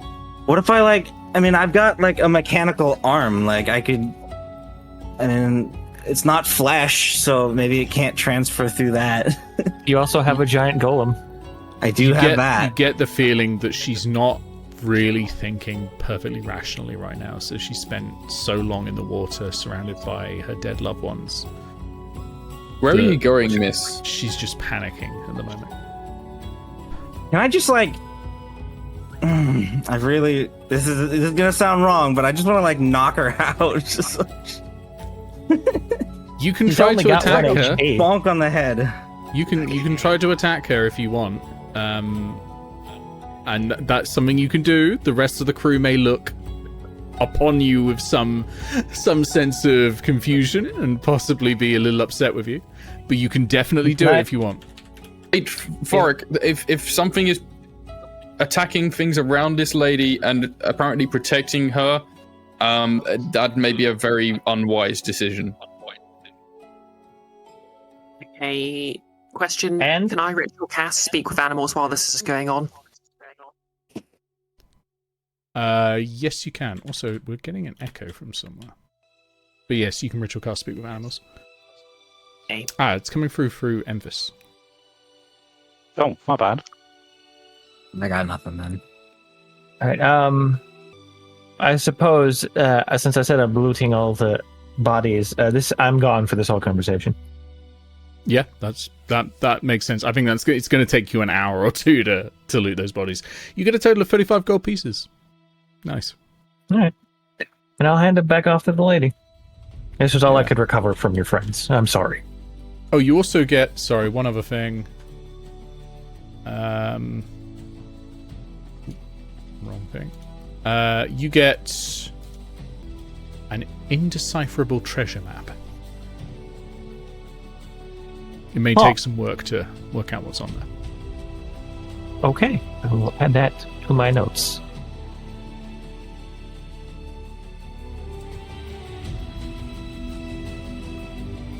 I'm not even adding the gold to my inventory. Yeah, that's hand it fair. to the lady. Just don't touch me. And then sees you just putting them in her hands. Like, okay. Thank you. That may pay for Apologies. passage away from the sea. What are you doing on the sea? Where are you going? I was headed for Chafford to meet my betrothed. Heifer, that's a long way away from here. Where have you come from? The north.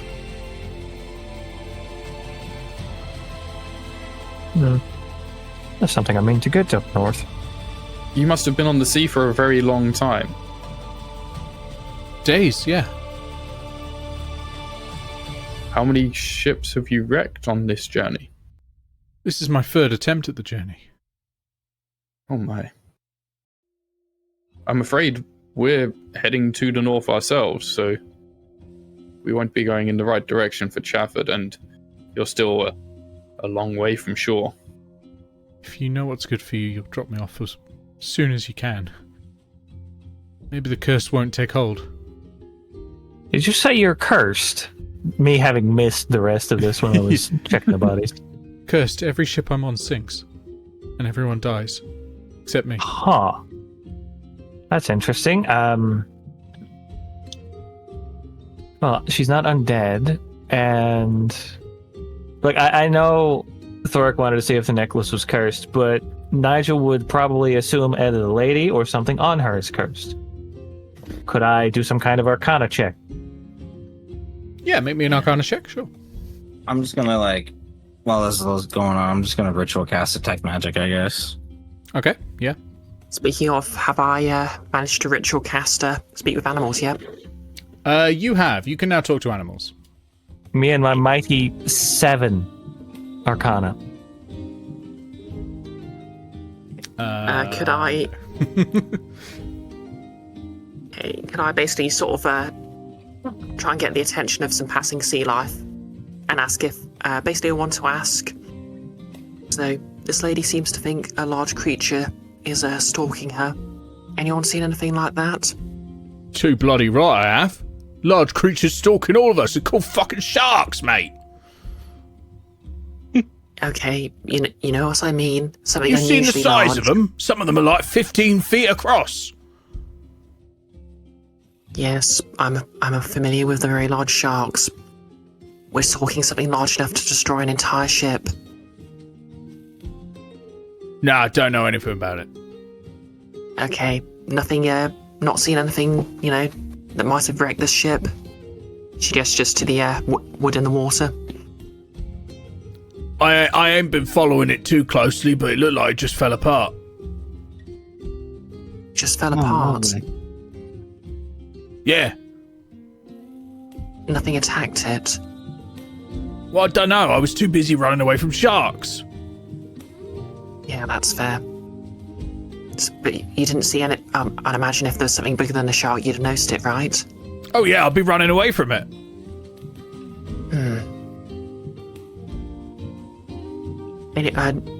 You seen anyone who's seen anything else? You can try my mate Dave. Dave's a bit yeah? unusual. Oh yeah. Not- If you could grab. Not from this plane of existence, if you get me. Oh yeah. Well, if you grab Dave and here's some food for your trouble. And Head she's going north. to just throw some. 20 24 miles. Look for a patch that glows yellow and pink, and Dave will be there. North 24 miles, patch that glows pink, got it. And she's gonna give him some food. Hey, that's the kind of food I love. Yeah. And the dolphin swims off.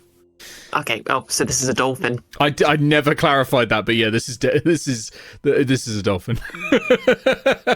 Tattle cannot turn into a dolphin.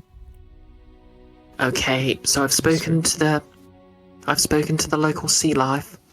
They didn't see anything particularly large while the ship was destroyed. They actually believe it happened spontaneously from their perspective. Although apparently someone by the name of Dave might have answers for us 24 miles to the north. Interesting.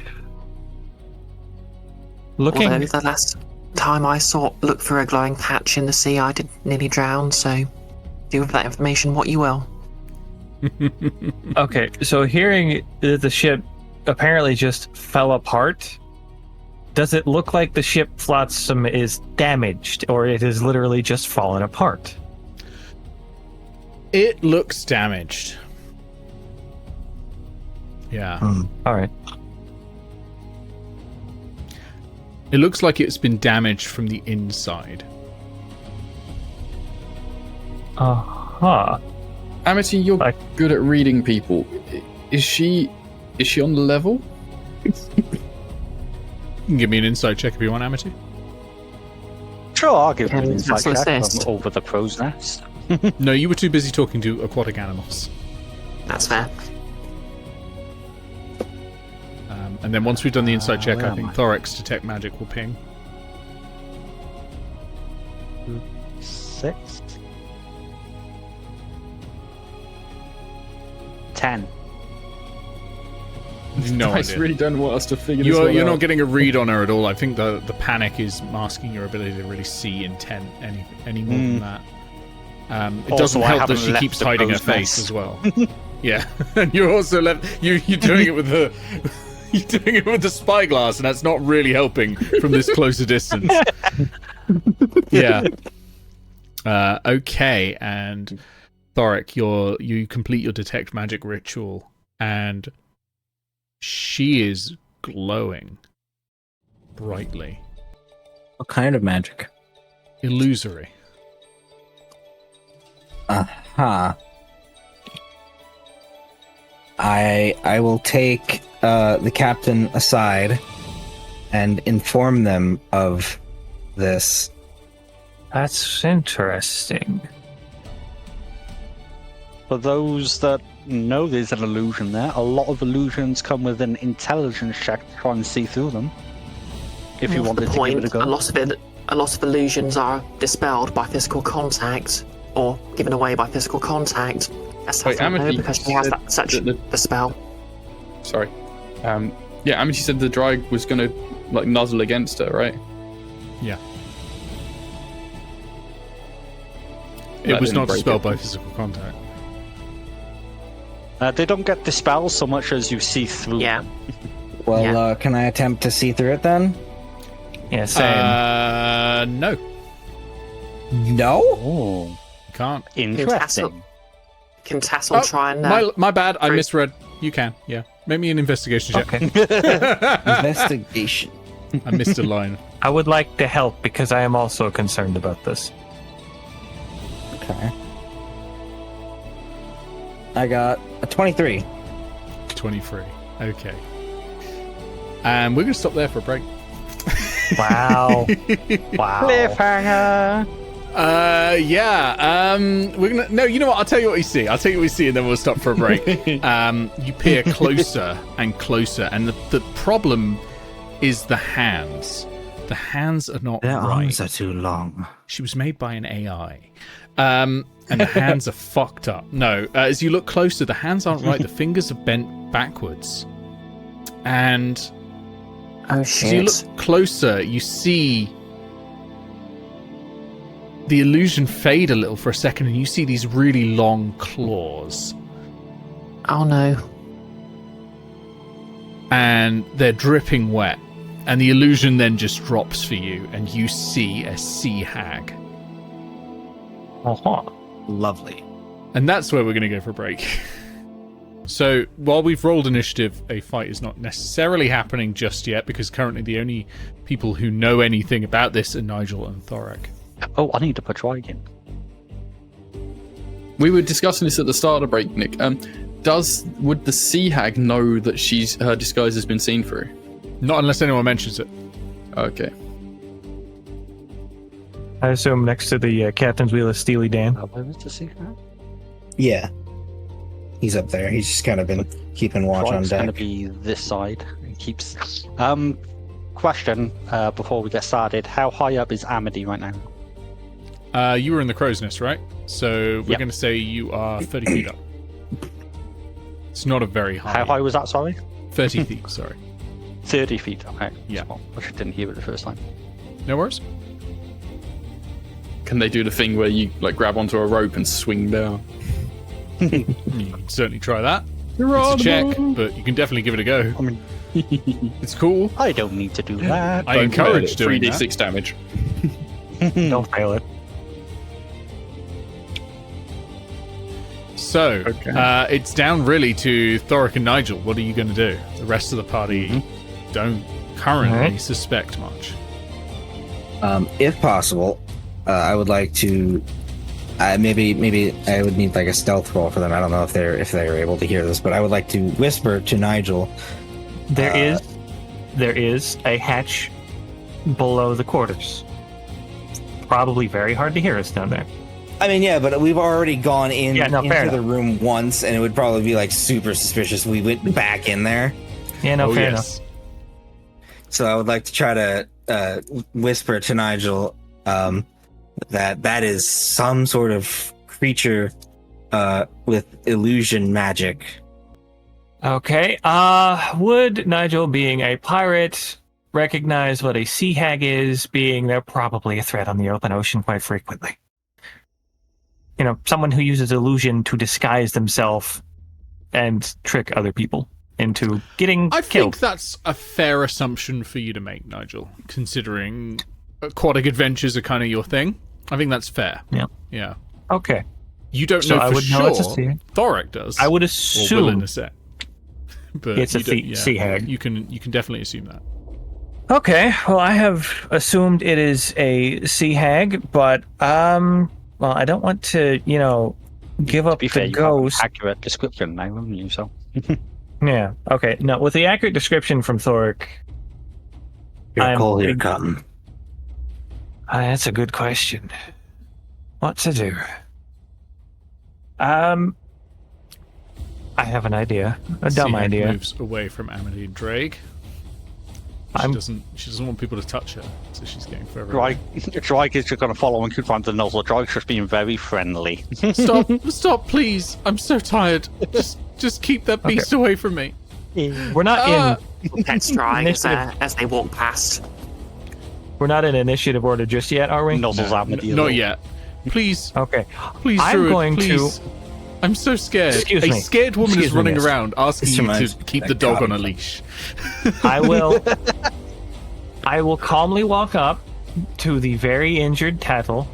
Say, excuse me, miss, got to keep the crew in top shape. If you'll follow me to the captain's quarters, I'm going to heal you up a bit. Fair enough. Perhaps I can come It's with you Pastel. too. And she eyes Drake. Only I'm a little scared. You understand? Would Pastel have any idea what's going on, or? No, you've got no idea at the moment. Until they Thorek communicate, will, you've got no idea. Thorek will just sort of stop the woman at the door. It's a bit tight for space down there. Best if you don't.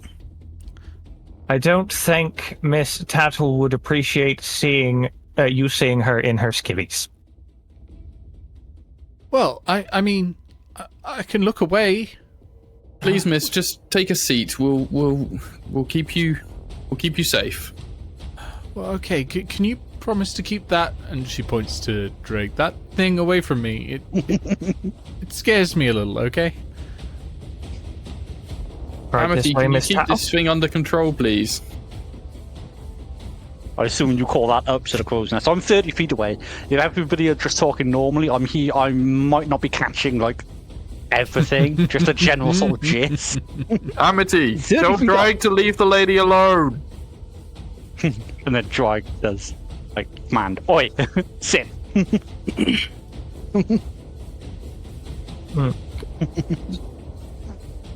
Miss Tattle, if you wouldn't mind following me.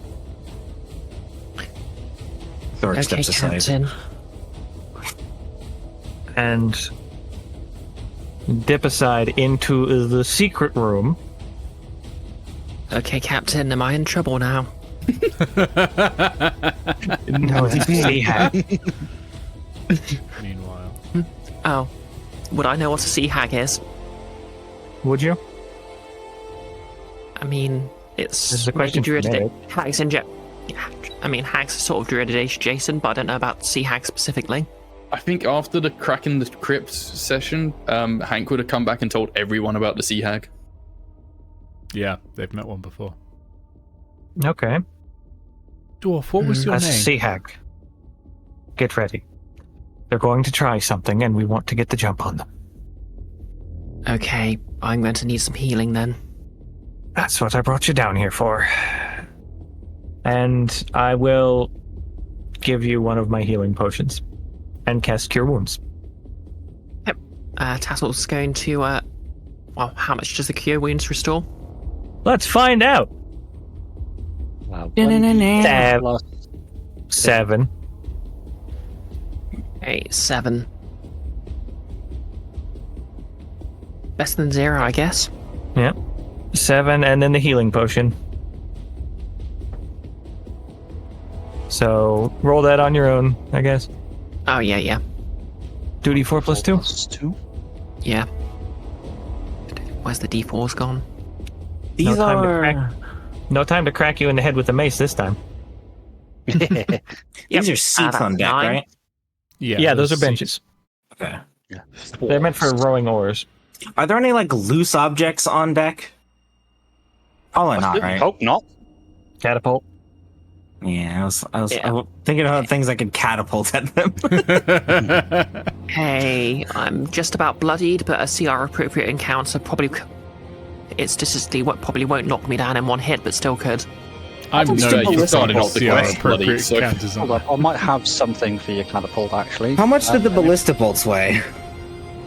Good question. Let me have a look. They're probably pretty heavy, actually. Yeah, they're big logs. Okay. Yeah. Okay, so it's would a ballista Tattle bolt. know that sea hags are dangerous to look at? Because I think that's a thing about them.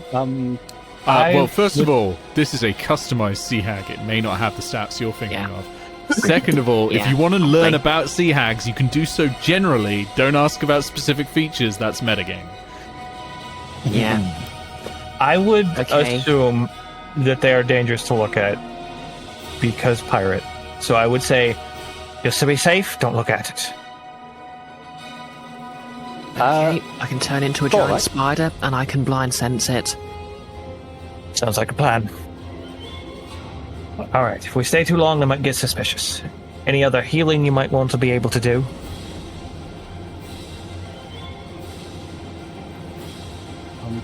Tattle looks you in the eye and pulls out one of her own potions and drinks it. Thorek, can you make me a deception check, please? Yeah, sure. While Thorek's I doing realize I that, never actually yeah. asked you to do one, and I intended to. Shit. Oh no, I can Let's see just that. say I fail. Okay, how At badly? least it's not a natural one. I'll compare against. I got a 5. Okay, cool. That is So my while those third two are down 5. there, the Sea Hag, sorry, the woman puts a hand on Aegis's arm, and Aegis, Oh, you miss, feel the claws curse. there. What? I'm sorry. I'm sorry. I don't think anyone believes me. I think you believed me. You were the nicest. I'm so sorry. What are you doing, And miss? immediately drops the illusion, and you see a full Sea Hag in front of you. Nice. Before we Oh, start dear. combat, because that definitely comes with initiative. If Thorek and Amity had talked like strategy at any point, they would have handed off the pack of 20 caltrops that I always have on hand, just in case we can use them for something. You can use individual contract. No, you can't. Can you? Because it has a minimum weight limit. Okay. Is This Hold is some when ocean 1 to 5 pounds. Yeah. Okay, so never mind. Ignore me. Carry on. This is some Ocean's 11 bullshit, but would you allow me to say that Nigel would have set up some kind of private signal in case shit was about to go down? Not retroactively, but you can have one for the future. That sounds Okay. good. Nice. So what we're going to do is we're going to go into initiative now, because combat is starting. Everyone is surprised with the exception of Thorek, Tattle, and Nigel. They are not surprised. They know this was coming. Aegis, I'm afraid you are surprised. Amity, I'm afraid you're surprised. Drake is also surprised. Do these benches count as difficult terrain? I think they look flat enough that you can probably just hop over them. I'm not going to count them as difficult terrain. Okay. So we go to Sea Hag's turn. And it is she's gonna slash at you, I'm afraid. She's gonna slash at you with these two heavy claws, these evil looking claws, Aegis. It doesn't have to be like this. 21 to hit, That hits. 19 to hit. That does not. Oh, good. So that is 10 points of slashing damage. Okay. And she's going to wheel around you. And head towards Thorek. You do not get an attack of opportunity because you're surprised. Yep. Okay, Nigel, your turn. You're not surprised, so you get to action. Actually, handy Huh? for me. Nigel going back up. Presumably, you just heard a lot of noise as the Sea Hag reveals Okay, herself. I have a question for you. Are you averting your gaze? I'm wearing an opaque mask. Like, Are you normally able to see through that mask? yes. Are you averting your gaze now? You can choose to because you're not surprised. You can choose to avert your gaze. You will have disadvantage on Yeah. attack rolls, but you won't have to make a saving throw against the horrific appearance. Yeah, I'll avert my gaze. I know this is coming. Yeah. Okay, so I go out here, and let's see. I can't use Word of Radiance because that would hit Thorek. So I'm flying up out of range. So this isn't me just like right next to the Sea Hag, since I can fly. Okay, so you're flying up So- out of range. That will be an attack of opportunity.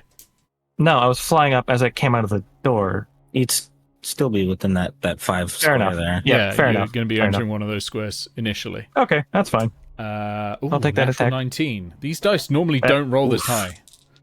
Okay. That is 9 points of slashing damage. Oh no. Are you using 9 a points. specific dice for these hag? For this hag? I've just bought a new D20 recently, and it's normally rolled below a 10 almost all the time. And I thought this is a good DM die, and it's now apparently it hates you all. So I don't know what's It happening. hates us all. Amazing. Spiritual weapon next to the Sea Hag and bonk it. Yeah, that's great. Okay, so spiritual weapon appears. Make your attack roll. Plus 6 to hit. 23. 23. That hits. Yeah, roll damage. 8 damage. 8 damage. So, what shape's your spiritual weapon? Is it a One sec, I mace have a or token for it. Ooh, okay. Yeah, I drew it during Rare Hide. I just gotta find where I put it. It's a Nice. large golden hook. Oh, lovely. While that's happening, Rex and Bubbles are both surprised. Do you need Rex's sheet? No, I'm going to run Rex as a commoner until you're in charge of them. Just for my sanity. And I yell to everyone, it's a Sea Hag. Yeah. Okay. And- And he also I telling went high everyone up- not to look at it. Well, Okay, you told them what a sea hag was. They should Thorek was know in to hell look at it. during then, so he is fair probably enough. wouldn't know. Rex passes the saving throw, so is immune to the frightened condition. As does Bubbles. Incredible. They are surprised though. Tattle, you're down below decks, but you're not surprised, so you can act. You sort of heard a Okay, commotion so- up on deck. Sea hag don't have Alright, attack so of opportunity anymore. Mm-hmm. Is there like a porthole or something I can climb out of, or do I have to take the or do I have to climb ha- out? You have to climb You out. That's a have very to secret climb out. storage area. It's got no portholes. Yep. Okay. Oh, this is my secret storage area. Yeah. You paid for it. I'm getting my money's worth. Thank you very much. Okay, Tattle is going to head up into the room. How much movement would that take? 15 total. Okay. Is there any sort of portals in the upper cabin? I didn't think about Might be it. like a hatch. I think there's probably The upper a porthole to look outside. Sure, why not? Yeah, there couldn't be portholes on the other side of the doors because they're blocked by stairs. There may be one Oh yeah. in the door or on the sides. Yeah. Basically, I'm thinking I'm about to wild shape into a giant spider. Would I be able to climb onto the outside of the ship and walk up that? You probably wouldn't get through a porthole as a giant spider. They're large creatures, I mean- so you'd only be able to squeeze down to medium. Yeah. So I couldn't squeeze out as a tiefling and then wild shape into a giant you could spider. you could do that. Yeah, actually, you could squeeze out as a tiefling and then wild shape. That would be fine. You take up a lot of Okay. space on the deck. So squeeze. Squeeze out, and you're And sort now of trying to keep hold Yeah. while you wild shape. I'm a giant spider on the outside of the ship. I did give you spider tokens. Make me a Yes, we did. dexterity saving throw, please, as a giant shark jumps out of the water towards you. This is something the sea hag has on her stat block, by the way. Yeah, that makes sense. Okay. Bear with me, I just need to double check the stats for Giant Spider. I mean, I've got them on my character sheet, but I need to scroll down. Okay, that's pretty decent dexterity.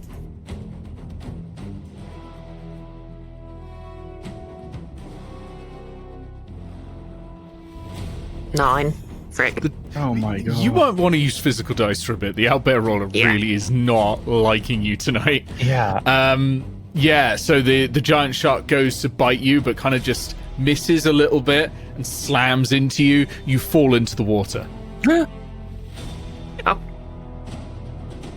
No. Incy Wincy spider references, etc., etc. Luckily, the boat is not moving very Yeah. fast, so you can probably get back up, but spiders don't do well in water. nope. Do I have... Wait, how much... So it's 15 to get in there, 5... You have all your remaining movement. Can I... You also have your action. Yeah. Yeah, so you could dash if you need to. Hey, would 5 feet of movement be enough to get back on the side of the ship? You know what? I should probably not stay on the side of the ship. The movement in the water is going to be difficult terrain for you because you don't have a swim speed as a giant spider. But so 10 feet would be enough to get back on. Okay, you know what? Yeah, I'm going to dash so I can get off the side of the ship. So I'm going to move around Okay. and back up again. And hello, sea hag. There's a giant spider behind you. Bubbles and Rex are looking as a giant spider appears on the side of the ship, and they are not having a good time. I don't think anyone's warned them that this was going to happen. It would be a giant green spider. Get on a boat, they said. It'll be fine, they said. Meanwhile, they're 10 feet away from a giant spider Come on, if they've lived any time in Airedale, they'll know what a druid can do. in the middle of the ocean. Okay, is that everything, Tattle? Yep, I had to use my action to dash, so that's everything. Okay. Thorek, over to you. I'm going to need a Wisdom saving throw, please. Now, you can choose to avert your eyes if you would like, because you're not surprised. Wouldn't know about it. Yeah, because you know about it. So you can avert your eyes, but you will have disadvantage on attack rolls if you do that. He definitely wouldn't know about it. I got a 20. You got 20, you're fine. You are immune to the frightened effect. So because spiritual weapon is spectral, it doesn't like occupy its space, right? That's right. You can step in there if you need to. So Steely Dan is gonna go there. Nice. Don't think the Sea Hag's lasting long, I will say that. Yeah, I don't want to fully cover up the token, so just pretend he's there.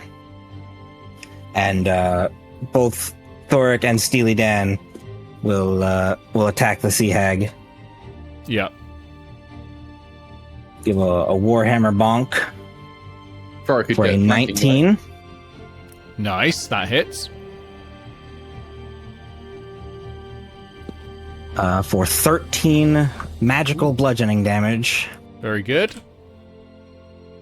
And then the Steel Defender is not letting me roll it because I don't have beyond 20 anymore. I should really be using Chrome again for this.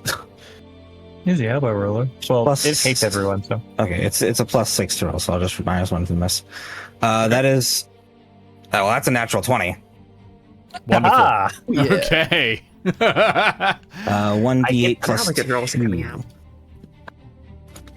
Yeah, That but was double the dice you roll 2d8. because it's a crit. So- Yeah. So that 2d8 plus 4 then? No, Yeah. 2d8 plus 2. 2. You Okay. double the dice, So not the 2d8. modifier. Yeah. So that is 11. Okay. 11 damage. That's good. This is now a bloodied Sea Hag. Already. That's quick. Especially as she has the surprise advantage on most of the crew. Fantastic. Anything else? Nope, that is action and bonus action. That's I'm a gonna pretty stay good right action. here. Bonus action, yeah. Aegis, over to you. Aegis, can I get a wisdom saving throw, please? You cannot avert your gaze because you are surprised. I mean, that said, I do have a giant spider between me and her. You can still see her. Okay. I don't think Aegis has any wisdom. Nope, just a straight roll. Ooh, 16. You're all doing fine. You're immune to it. Yeah. Amity, I'm going to need the same from you.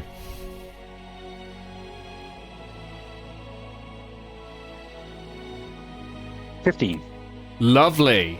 Everyone is passing. That's great. Hold up. Let me check Rogue's wisdom save because they're also going to make one. No, they're not. that's possible. Humanoids only. No? Oh, okay. Yeah. Nice. Droig's immune to that. Go to the top of the round then. Sea Hag. Wow. A little bit surrounded. Pretty much everyone's immune to the goddamn horrific appearance, which means you can't use the death glare. So it's going to be slashes, and slashes. Disadvantage on the first one. I don't know Okay. against who. It was going to be against Nigel, so I'll do disadvantage. The on man, I'm flying. Can they reach that. Oh me? yeah, you're out of Man, reach. Nigel's Sorry, flying. it's going to be against Thorek then. Thorek. Let's go. Oh, natural 1, thanks to the disadvantage. Nice. Second strike. This one is coming in at, I think, Thorek again. Because you did so much damage. You're vexing to her. Okay, that is a 19 to hit. That hits. Okay, and that is going to be... Ooh, that's high. 15 slashing damage. Okay. And now, she's going to take a risky action and dive off the boat into the water. Opportunity Tattle, attack. Thorek, Steely Dan, you can all take reactions right now. Is that an advantage? It would be in your a lot position. of flanking. Yeah. Same for Thorek, you can attack with advantage as well. Yeah, I gotta turn hardware acceleration back on on Chrome, otherwise D&D Beyond doesn't work. 24 to hit. 2 natural 19s, fantastic. Yeah, roll your damage. Wow. I'm ripping Nick off. Oh yeah, the 2 natural 19 was Yeah. 6. mean, when I was DMing House on Haunted Hill or whatever it was, I rolled 2 natural 20s, so I'm 24. in the whole set. It's advantage 24 roll too. also hits. Oh yeah, I'm gonna need a Constitution, I think, saving throw from the hag. Is that against poison by any chance? Oh, she's not immune to that. Never mind. Yeah. Let's 9 magical do poison damage. con save. That is 20, unnatural 20. Yeah, that's gonna halve the poison damage, so I'll roll it separately. Yeah, roll the poison damage separately. Was that 9 damage from Thorek, did you say? Yeah. Nice. Excuse Very good. Ooh. Is that 10 poison damage? No, that's the normal damage from the bite. That's the normal damage. So that's 10 Okay. piercing. Yep, 10 10 piercing. Again, use piercing this reaction. and 5 poison. Nice. And 5 poison. Okay. She's very bloodied. She dives into the sea. And so here's the thing. Hags have control over beasts in the land and sea nearby. However... Sorry, Emily, did you say Steely Dan also did an attack? No, he uses reaction to do the disadvantage. Okay. Yeah. A giant shark is included in that, but there's now blood in the water. And the giant shark goes zoomp, and eats the sea hag. Nice. It was 1 hit point left. I was like, she's dead. Realistically, Yeah, it's going to be a giant shark. Yeah. The same one that went for Tattle earlier. I was going to shout to the shark in Spider. Well, but magically, she can still speak to the shark because magic. Hey there. No hard feelings about Sylvia. What? You knocked me into the water. Oh, right, yeah, I was going to eat you, but that's just law of nature, isn't it? Hold on. Yeah. Rules of nature. When As the old druid hymn goes. when the illusion dropped, were they still wearing that necklace? No, that was part of the illusion. Okay. Got it. And Nigel is just like yeah. Kicked back with his legs crossed while he's just floating in the air, and he's just swinging the spiritual weapon around. Very nice. Yeah, you destroyed that sea hag. Very well done. I feel like that encounter would have gone very, very differently if Thorek had not cast Detect Magic, and if they'd had the drop on you at night, picking you off one by one. Well, that was a very quick 12 seconds. Yeah. Yeah, he just didn't even get to act. Like, What That just was it. happened? it just, yeah. Sea hag, tricky devils. They pretend to be some innocent little disadvantaged soul, earn your sympathies, and then slaughter you at night. Okay. Well, Very nice. let's not hang around in case there's more. Yep, you Yeah, can and, They're press. learning. Oh, Can sorry. Tattle ask the giant shark if it's seen anything? Seen lots of things. I was chasing a dolphin earlier. Oh yeah, I met that guy. Seemed nice. Still, rules of nature. Oh yeah, I'm gonna eat him.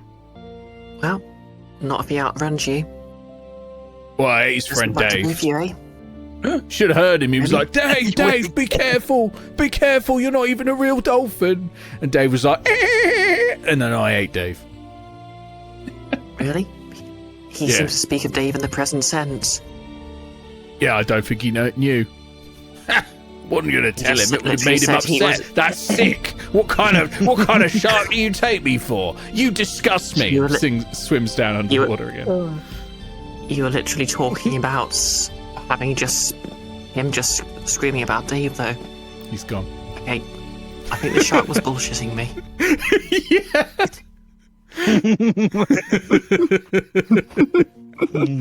I have a question. Oh, yep. Because we have the spyglass, do we have increased map reveal radius? No. The spyglass. So I looked up how far you can see with a spyglass. It's 2 miles. If you're in a crow's nest, it's about 8 miles. So, even with a Better trials spyglass, we've actually been revealing too much of the map traditionally. But yeah, I look. There's a really handy website that will show you where the horizon is, depending on your height relative to the ground. Yeah, even up in a crow's nest, most you're seeing is about 8 miles. It's but as you move on, I will obviously uncover a bit more map as you explore. You need to go roughly to the north, and you need to go a fair distance, so it's not likely that you'll get lost too easily. I just like filling out maps. Oh, that's totally fair. And in fact, Yeah, as you it's move into satisfying. this one, let us... is this the right one? Oh, yeah, that's the right one. Let's open up some more. Oh, that's... Okay, there we go. Let's do that. And there. Like so. And yeah, you sail on. How are we doing for time? Which one do I do? Do I do something short, or do we try a naval combat? Yeah, that'll take 3 hours. Yeah, that's what I'm thinking. Combat. Let's do something a little shorter, and we'll start with a naval combat next time or something. You're sailing along, and Amity in the distance, you spy another vessel. It has it's not a huge ship. It's quite heavily laden. It's sunk low in the water. It looks like a merchant vessel. It has a ballista on it. It's actually worse armed than your current ship. And you can see someone on the deck is waving your ship down. Like, is holding flags and is like just waving them to try and get your attention. Oh. Is there a flag on the mast that I can see that I could describe as well? It is a blue flag. It is a triangle, and with a gold stripe vertical running down. I relay all of that to the captain. Captain, you're not familiar with that flag, but it's not like a pirate crest or anything like that. It's probably just a flag someone thought, oh, that looks nice. You got to have a flag on your ship, right? It's probably not even official. They've just bought it in a flea market or something. Right. So, being wary, because seafaring merchants are occasionally a thing, we'll cautiously approach. Okay. As you get closer, the other ship slows down and sort of comes up alongside yours, and you see that this ship is sinking ever so slowly. It's a very slow sinking. A fat half-elf on the deck is standing there waving at you and says, Hey, here! Help us out, would you? We've overloaded. Stupid dock workers. They said this boat would be just fine with 200 tons of beer. We put in 200 tons and now we're sinking. It is Bertrand Morrow. Thorek immediately he's like, huh, beer?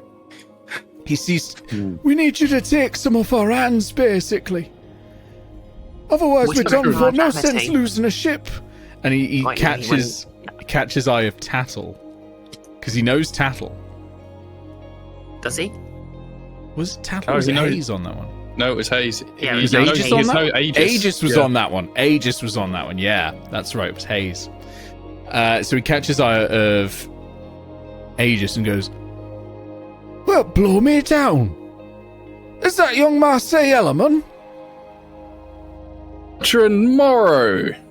If it isn't the old soul himself. Looks like you're in for a spot of bother.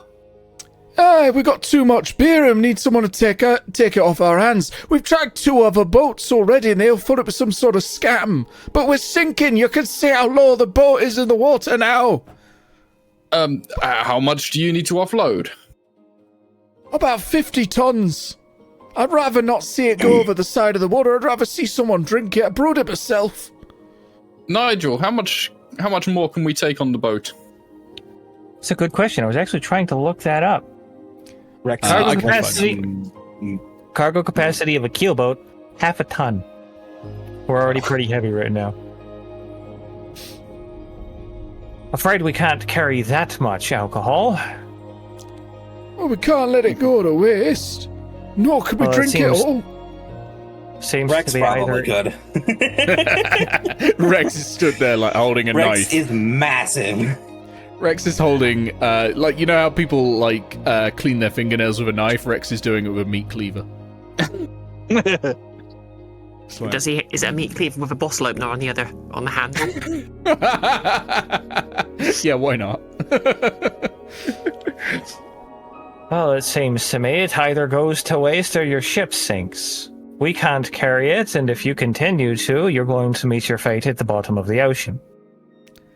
Yeah, that's what I'm worried about. But, it's a shame to sort of learn that something you've cherished for years is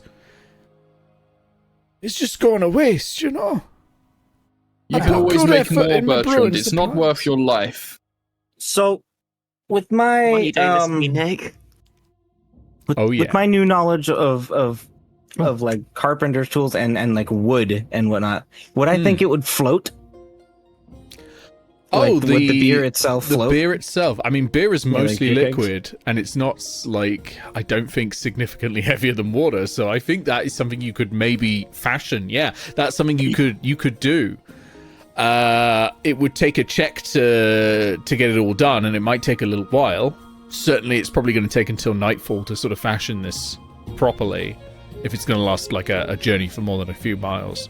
But I think that's something you can definitely attempt if you would like. Yeah. Yeah, I can set up like a keel haul for some of it. Yeah, why don't you give me an intelligence carpenter's tools check? So intelligence plus your proficiency bonus. Okay. That is a 16. 16's great. With- That's plenty. I'm gonna give myself guidance as well. Yeah, go for it. Why not? I got it. Might as well do it. So that is a +2. So that's 18. That's 18. Yeah. Okay, so with a check that good, what you're producing here, you're almost over-engineering it. Like, this thing is probably going to survive better than the boat if there's any inclement weather and that sort of thing.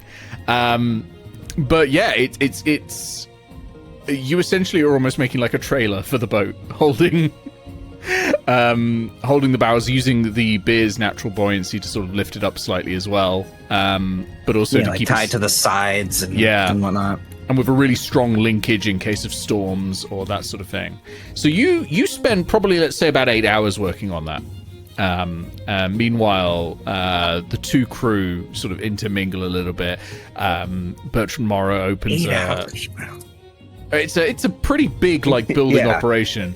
Bertrand Morrow is going to keep turning up and handing you beer while you're working, because I mean, otherwise he was going to be throwing this stuff overboard. So you're getting free beer, the whole crew's getting free beer, and everyone's mingling. Bertrand will come over to you, Thorek, specifically, and go, "That's a really good idea. Is there some way I can repay you for all this work? I mean, I know I'm giving you beer, but I feel like you're doing more than anyone else right now." Everyone else is just drinking. Well, I had I'm a firm believer of, if you've got the skills, put them to use. Oh, I like that. You see, my son's quite skilled as well. Send him off with you lot, actually, to improve his wizarding abilities. He's a good lad. I don't know if you've met him. It's probably a big village of yours, but do you know the wizard Cedric?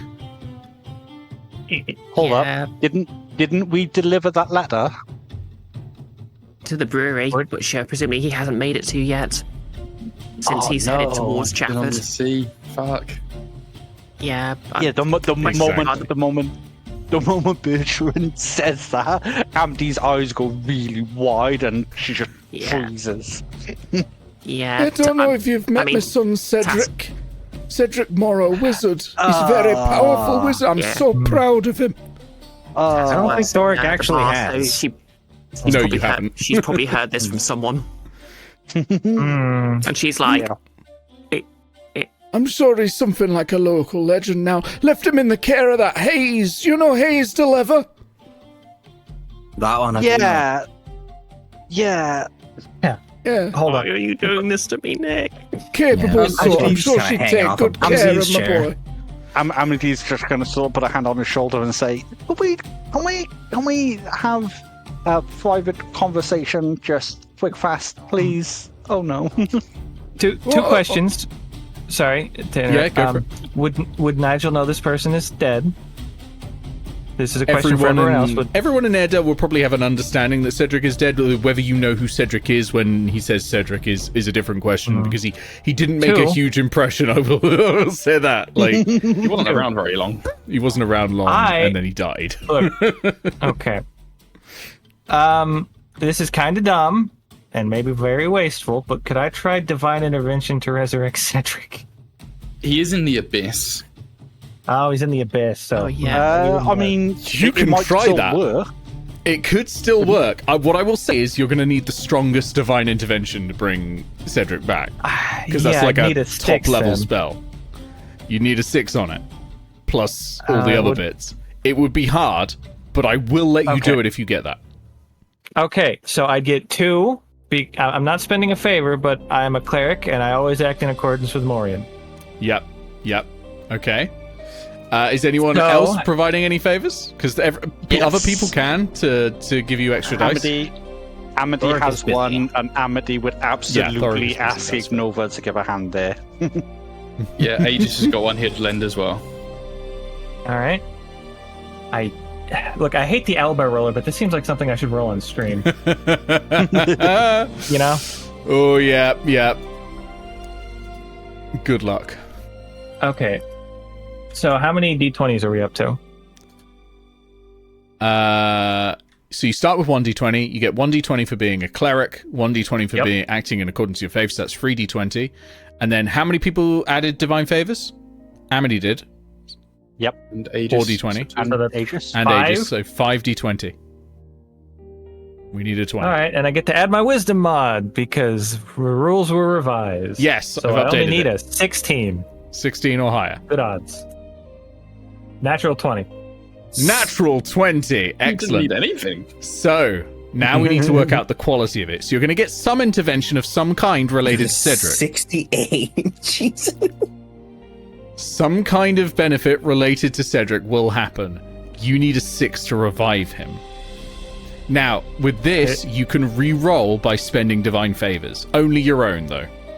Okay, I didn't spend any divine favors on the initial roll, so I still have 5. Yeah. Ooh. First one's a free, so that would be some moderate aid, like a revivify, an uncursing, a hallowing, or a cursing. We're well past revivify, unfortunately. Yeah, no, well past Revivify. I'll spend Yeah. 1 favor to reroll it and hope for the best. Ooh, that's worse. Ew. Slightly worse. Okay. Ah, fuck it, 1 more. Yay! Oh my god! Oh, let's go. So while Amity is like, I need to have a word with you, or was it Amity or was it Aegis? Yeah, it was Like Amity. Amity. Amity. So you go over to Bertrand. What do you say to Bertrand? God. You don't know that Cedric is back right now. What do you say to Bertrand? Amity. Oh, what does Amity say to Bertrand? Yeah. Okay, I You didn't realize pulled that was me. Bertrand aside Yeah. to explain that his son is dead. Yeah. It's look. I don't normally do this sort of thing, but I had to drop off a letter. It was supposed to get to you, but I don't think you've been down Shafford Way yet. Oh no, not yet. Not been back quite yet. Wanted to get rid of all this beer before I went back to brewery. Listen, Hayes, or rather Hayes' sisters, I think, gave me a letter that detailed the Oh, how Cedric's doing with his magic. I yeah, think Hayes yeah, was they, taking him under their tutelage. yes, yeah, they encountered some frightfully dangerous creatures, and Oh, I'm Cedric, sure you would, yes. And I'm sure Cedric put pay to them. I love that boy. He's so good. I mean, he takes a long, deep breath and just has to come out and just say it straight, like, your son died. I'm sorry. My boy? No, Yeah, That's some kind of I- joke, isn't it? No, I wish to ignore her. It wasn't. What kind of sick Oh, joke what? is this telling me that my boy's gone?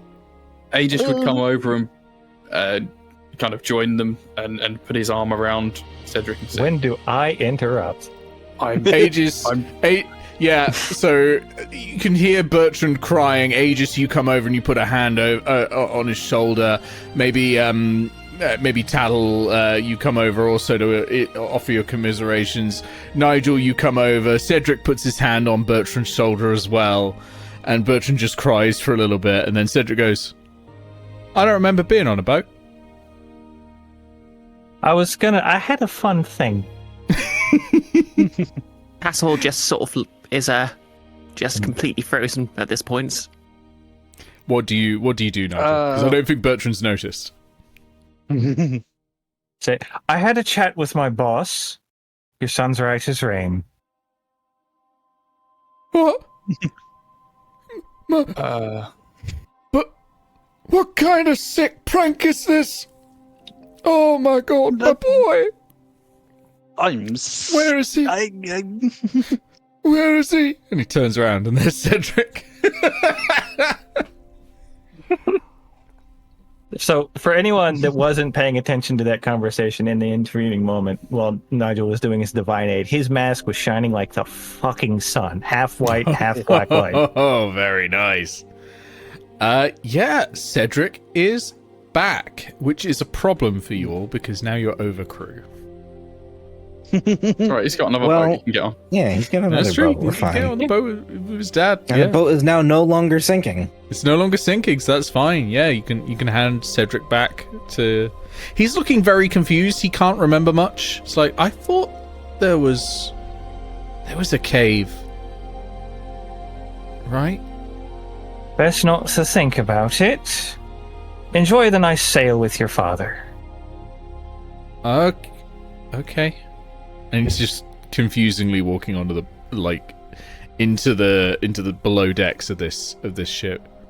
There's a lot of beer in here. You hear it sort of echoing up before the door closes. Yeah. Tattle turns to Nigel and says, Gee, Nigel, why does your god resurrect the dead for you? He is quite literally the god of the dead. There's a bit of leeway there. Oh yeah, but Petrichor never raised my pot plant. And if I know what you're thinking, the answer is yes.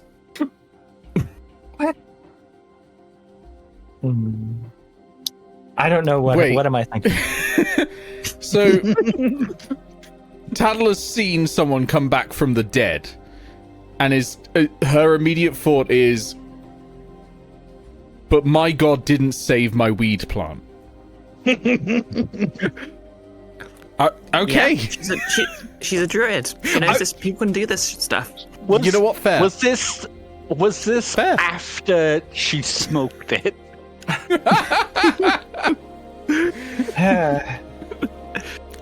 She can't remember what happened to her, unfortunately.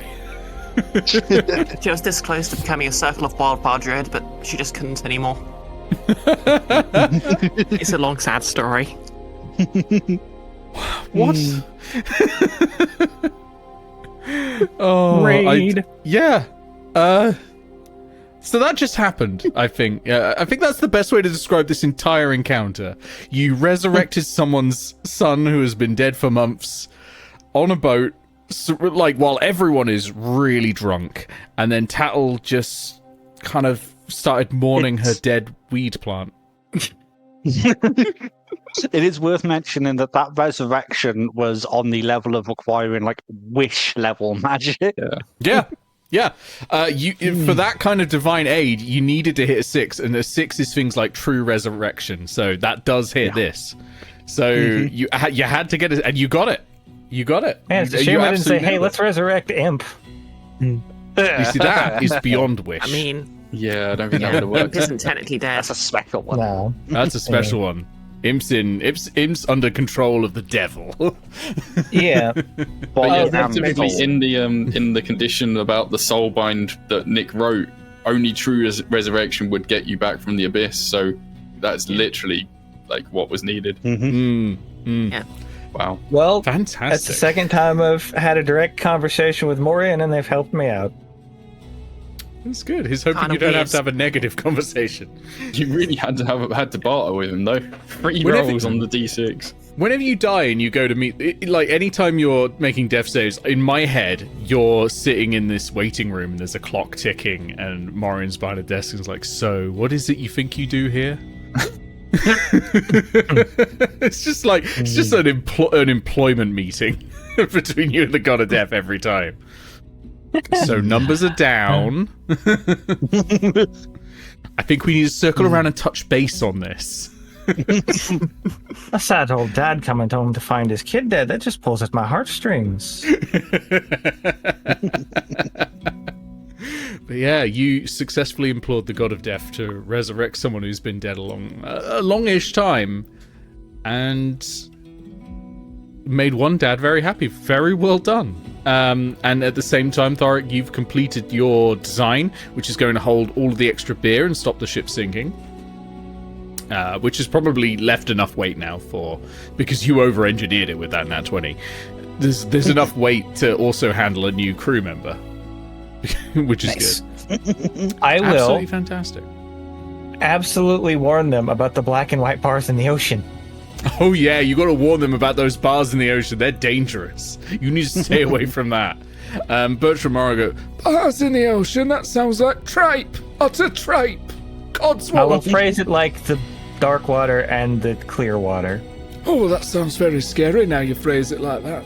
Maybe I'll just keep send them away. directly west and tell them we've got a fort Yeah. there. They can. Yeah, just like Oh, follow yeah, the just- shore, Yeah. shoreline. West He's until going you to be hit a so fort. confused. Yeah. Yeah. Hayes has been mourning the death of Cedric for like months at this point, and then all of a sudden Bertrand walks through the town with him. As if nothing happened. I had such plans for the Cedric thing. I can't believe they've been taken from me. Outrageous. When he It's okay. when he gets Amity might back die to yet. the brewery and gets a letter from you, like he's going to be so confused. Well, no, he's Oh. expecting a letter now, explaining that Cedric's dead. I still don't think he knows that Cedric was dead. Yeah. Like he thinks you Amity just did pulled a say that really he had a horrible letter. prank. Oh, Yeah, I mean, only Amity of this group would have seen Cedric actually die, so no one would have been like 100% on it, right? oh yeah. Yeah, Amity, Yeah. you were the only one there when the dragon blood ooze from some horrible dungeon Yeah. master. That Evil is- who would dungeon do master. that? That is leaving Amity Yeah. with some horribly conflicting feelings of guilt and relief and confusion. Yeah. Yeah. I think Tattle doesn't quite realise what level it was actually on because she wasn't aware of the soul binding, or and for all she knows, like he was just trapped in a dungeon somewhere or something and teleported out, which is why she was thinking about her pot plant and not imp. Yeah. So Bertrand goes to each of you, shakes your hands and says, "It's been good to meet good people. Again, there's been far too much pirate activity of late on the seas. Thank you very much for your assistance. And here," and this is to Thorek, hands you a pouch of 50 platinum pieces. Ooh. That's for the wow. work you did. I will not take that work unpaid. Business must be good. Sorry, 1 second, Bertrand. Did you Everyone say wants there was it. pirates? Aye, we've already ran into a couple, but we outsailed them. Which is impressive considering how low we are to water. Could you maybe point out which direction you saw them, so we may try to avoid them ourselves? Aye, they were that way, and he points to the north. All right. Atlas sweating a bit. Well, I hope I'll see you soon. I might wait in Airedale for a little bit. I hear there's some kind of fancy dinner coming up. I expect Hayes would love to see you and Cedric again. He's just going to be there for that. Yeah, and so he gets back on his vessel, the Sloppy Second, and they sail off. That is a very good name for a ship. It's a nice Especially name if for you're a carrying boat. beer. And I will say, pipe up after they left. You know, I wasn't sure that would work, but I just brought that man's child back to life. With the Oh, is great that what intervention just of my happened? balls. Yeah. Bubbles Yes, looks I and goes, had "You no idea what? that would work. You brought him back to life? Yes. Can you do that with anything? It's not guaranteed, of course. Please."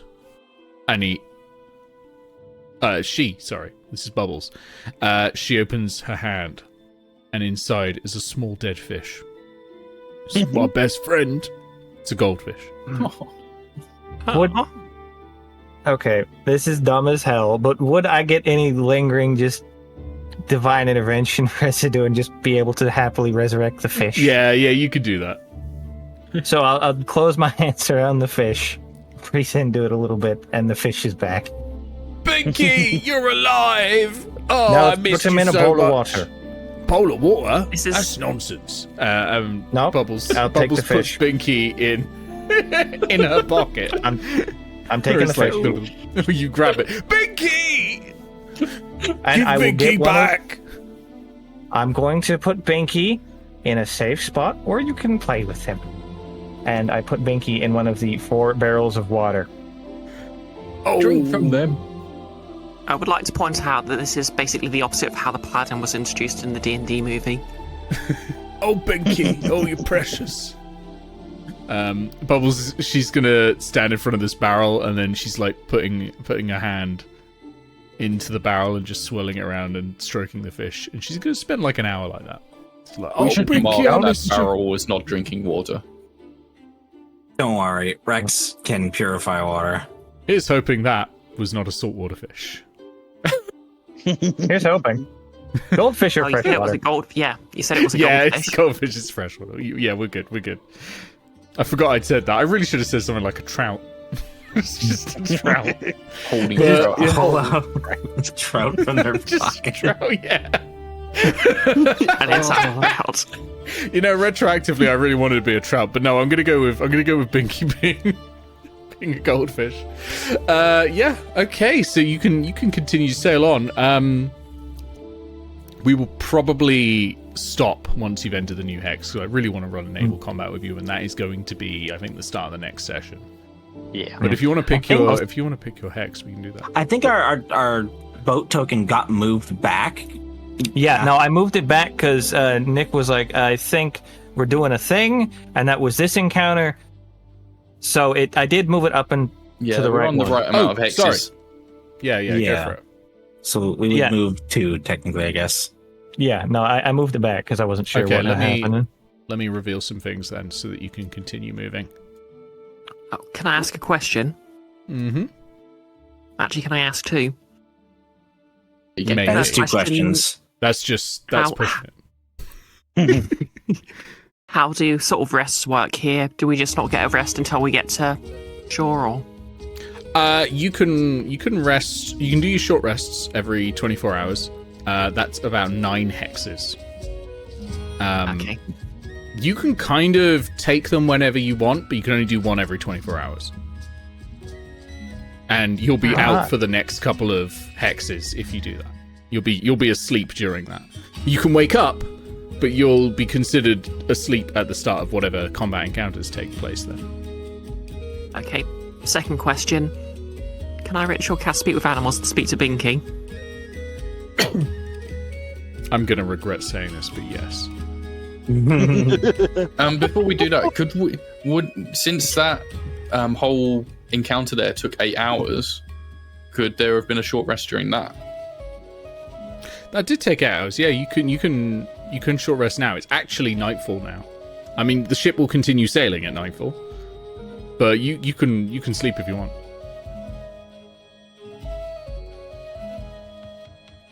So yeah. Or we'll have to sleep If you want soon. to, yeah, if you want to take a short rest and get the benefits of short rest, I'll let you do that now. You can have done that during this sort of repair period that you were doing with that ship. Since Thorek was doing all that work, probably not for him, right? He would have to rest. Probably like, not for now. you. Yeah, you could start resting now though. You would be asleep at the start of any like combat encounters. I will say the combat encounters won't interrupt your short rest. So you can wake up, deal with them, and then go back to bed. Just because how uniquely this travel system has to work with you being on a boat and it constantly moving. Mhm. So the only real penalty of being asleep is if something attacks you, you might be surprised in the first round. That sort of thing. During a naval combat, your first action is going to be getting out of bed and sorting all that before you can man a command, that sort of thing. So you'll probably lose the first round during that period where you're asleep, which is about 2 to 3 hexes. And importantly, you won't have armor on either. You can sleep with armor on. I've seen people. You can't sleep with armor on in D&D. Yeah, Yeah, like the rules rules say is that. written, you can't. Yeah. If they have been one doing it, the DM's allowing it. There is one exception, I think. Armor artificers, I think, can put theirs on in an action. So they'll Yeah. be okay. Iron Man style. Yeah, and of course anyone wearing mage armor or anything like that, that's a spell you can cast pretty quickly, that sort of thing. But it's okay. Nobody took any damage, really, did they? No. Fine. Well, I took a bit of damage from the Sea Hag. Yeah. But otherwise you're all doing pretty well. You'll be able to take a short rest pretty soon. And anytime you need to take a long rest, you can do that. And we'll work out what that means soon, because I haven't thought about that at all, and I should have. But I will think of that, and I'll think of that for the next session. I don't think I need a long rest. Where is that rule for that you can't rest on armor? I don't see that anywhere. I think it's under, I'm looking at the resting rules on 5e tools, and then didn't mention that. I'm just remember it like being curious. somewhere. There's something that if you sleep in armor, then you get exhaustion or something. Wait a minute. Yeah. That might be a homebrew. I don't think Wait. so. Oh, But it's anyway, in it's what we Xanathars, play. that's it. So they updated sleeping in Xanathars. Sleeping in armor. Sleeping in light armor has no adverse effect on the wearer. Sleeping in medium or heavy armor makes it difficult to recover fully. When you finish a rest during which you slept in medium or heavy armor, you regain only a quarter of your spent hit dice, minimum of 1 die. If you have any levels of exhaustion, the rest doesn't reduce your exhaustion. Huh. Yeah, okay, so it's still not that bad. Yeah, not that bad. Thorek would be fine at the moment to sleep in his armor. Yeah. So I think we're going to stop there, because what you see as you're moving into this new area, you're sailing another 8 miles, is on the distant horizon there is another ship, but this one has tattered sails and a red triangular flag on the top, which, Nigel, you know to mean pirate. Watch out, we got pirates on the horizon. How many And they're ships? coming Just towards one? you. Just one, but it is larger than yours and faster. But then there are literally all ships are larger and faster than yours, so that's not a surprise. But yeah, Yeah. But we're small. We can hide in the waves. that might be a possibility. But we'll get to that. Tell you what, shall I show you the map, because I'm proud of the map. Okay. And then Show us and the then- map. then we'll I know stop. how proud people get of their work. I am no exception. Everyone disguise yourself as a fish. Here you go. And So we'll rename tart. the Salty Tart is the pirate you're up against. We'll rename that from HMS Airedale to the Fair Lady. Lady. Oops, I mistimed that. There we go. So the little red arrow is what direction you're facing, because that will matter. The light parts are shallows, which is where you can do that pit maneuver with the anchor. Otherwise, shallows don't affect your movement speed or anything. Rocks, obviously, are rocks. You don't want to sail into those, and that's it. A relatively easy first naval encounter. I do have one much more complex for once you've got the hang of the rules, but I figured a nice, simple one is a good starting point. Let's go video game design. Introduce a new concept in an easy and less risky way. Exactly. good old anti-peace. On the other hand, giant fist. while you're looking at the Salty Tart, you'll notice it has a crew of 30 people. Oh no. Yeah, we're outnumbered. So is. Mm-hmm. this big ship? It is only one size up from the keelboat. The keelboat has a shockingly low crew amount. Every other ship has quite a lot more. So what you're saying is, kill them, take their boat. That's a possibility, but you would then be under the minimum crew for that boat. But you could do it. You might struggle to man all the commands and all that at the same time. But So you could what you're definitely do that. saying We can have their some of captain. them as yeah, and then Yeah. intimidate Some the of them. crew into working for us. Exactly. You can do that. That's totally Black fine. Flag style. Yeah. Nigel's a pirate captain. I fully anticipated this being a possibility. Ah, Would Nigel know from the flag what kinds of pirate or what pirate gang it would be? No. would I? Yeah, that's a good question. Oh. It's just a red flag, and red flag just means pirate. Okay, now go. We saw Interesting the that they floating advertise bars in the ocean. Would we see the name on their token? You can see the name. It's daubed on the side. Okay. So you can see Would that I thanks to Amity using that spyglass. You can see the Would I salty tart. recognize the name of the salty tart? Roll me a history check. Okay. Yeah. No I have a advantage +1 on in it, history. but so roll me this would go history. well. Yeah. How far are each of these tiles? Natural one. Each of these tiles is 10 feet. Okay. 10 I feet. think Natural one on the Pastel history is check. with this role because she's been doing a lot of pirate-related research recently. Yes, you can assist actually. So Nigel, Oh, yeah, feel good free to just reroll. measure. Tattle, do you have a better history than I do? I think Tattle's just got like +2 to history. Better than me? Yeah. I've got a I will +6. want the roll from Nigel, please, Okay, fine. because you were the one that asked. Fair. 5. Fine. At least it's not a natural No. one. No idea. I think No I idea, used my I'm afraid. inspiration already, sadly. I wouldn't know that. I think so. Wait, even with advantage? Yeah. Yeah, Yeah. the first one was a First natural one's one. that one. Wow. It's bad luck. It's bad You luck. had loads But in that once, but on the plus side, the dice came through for you when you needed them. Yeah. So The stuff that would have been nice to have, nah. But Yeah, when we yeah. needed it, oh yeah. I mean, you can always find Nick. out more by questioning the people on the crew when you eventually take over the ship. Yeah. Oh, Nick, I haven't forgotten about Binky.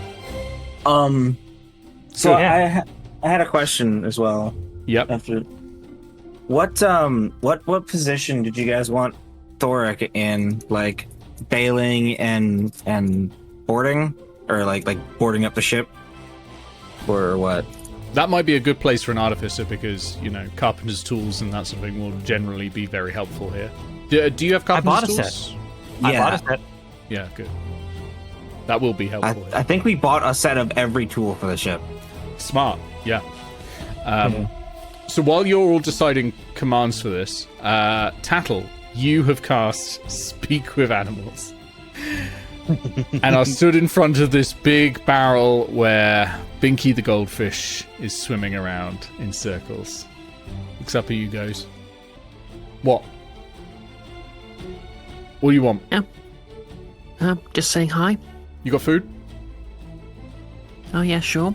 Give it I over. imagine Tattle can just sprinkles a little bit of fish food because it's probably not much yet anyway. Oi! I wasn't born yesterday, bit more. Okay, a bit more. Getting real close. Getting real close. I want to see you up close. Oi, getting real close. Nose touching the water. Okay. Oi, come on. Jumps Okay. up, slaps you in the face. More food, I said. The fish Do is an not make me asshole. ask again. Fish is so rude. You know, But That's on par minutes for ago, a goldfish. you were dead until our captain revived you. I thought you'd be more grateful for the gift of life. You didn't revive me, did you? No, you're the one just giving me a Good meager point. dinner. More food. Okay, fine. Tassel sprinkles a bit more food in, but then also sprinkles a bit, glares at the fish and also sprinkles in a bit of pepper, What is that? Are you trying to poison making me? her point clear. Are you trying to poison me? No, You don't understand who you're Just dealing with, do you? I'm just seasoning you. I am Bucephalus, the King of Kings. Well, You Bethesda, walked into the king my- of kings. I'm already planning one assassination of a king. So, You walk into my watery domain already some sort of wet tart, and I am meant to deal with the fact that you aren't even going to feed me properly and you try to poison me. My maid servant will hear of this, and then your neck will be snapped. You understand that? This is the charm of fish. This is, have I by the way, done? still a small goldfish saying all of this to you. well, I will, and I will show you proper courtly grace. Tattle curtsies, Better. I like that. and then she, just sort of, gives the traditional, druid symbol of her thumb in between her, middle finger and ring finger with a clenched fist. Very good. Have I mentioned I'm anti-monarchist? You may be anti-monarchist, but I don't think you understand the balance of power on this ship. I rule everything here. You will be very respectful to me, or you will find yourself right overboard the moment I say it. All I have to do is bend a fin, and you will be in the ocean. And the thing is, you don't understand. I was born in the ocean. You are literally a freshwater fish. You'll die in the ocean. I lived in the ocean for 25 years. This You are fish is still either crazy. just staring at a goldfish. You're very small for an ocean-bound fish. Can I just roll an insight check to make sure this isn't some sort of ancient dragon in disguise? Roll me an insight check, yeah. Yeah, roll me an insight check.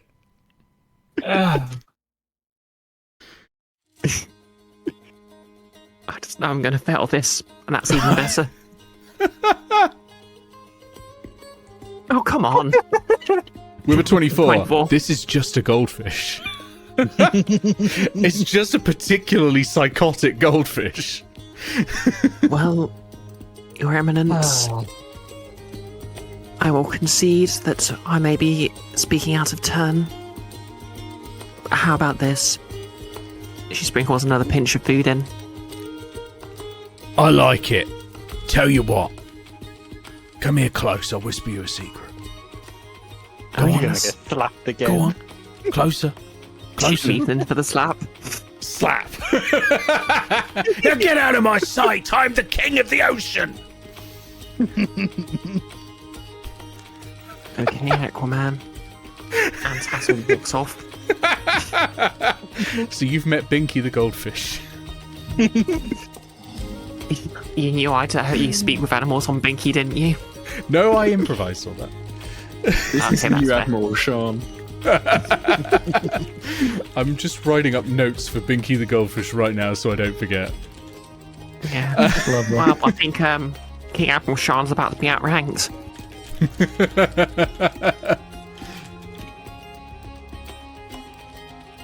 Oh, I've Okay. got some light notes about bubbles later. Oh, nice. Right, I think we're going to stop there because I think that's the end of the session. We're going to go into this naval combat next time. Yeah, but you made some good progress, and this has been quite an eventful session.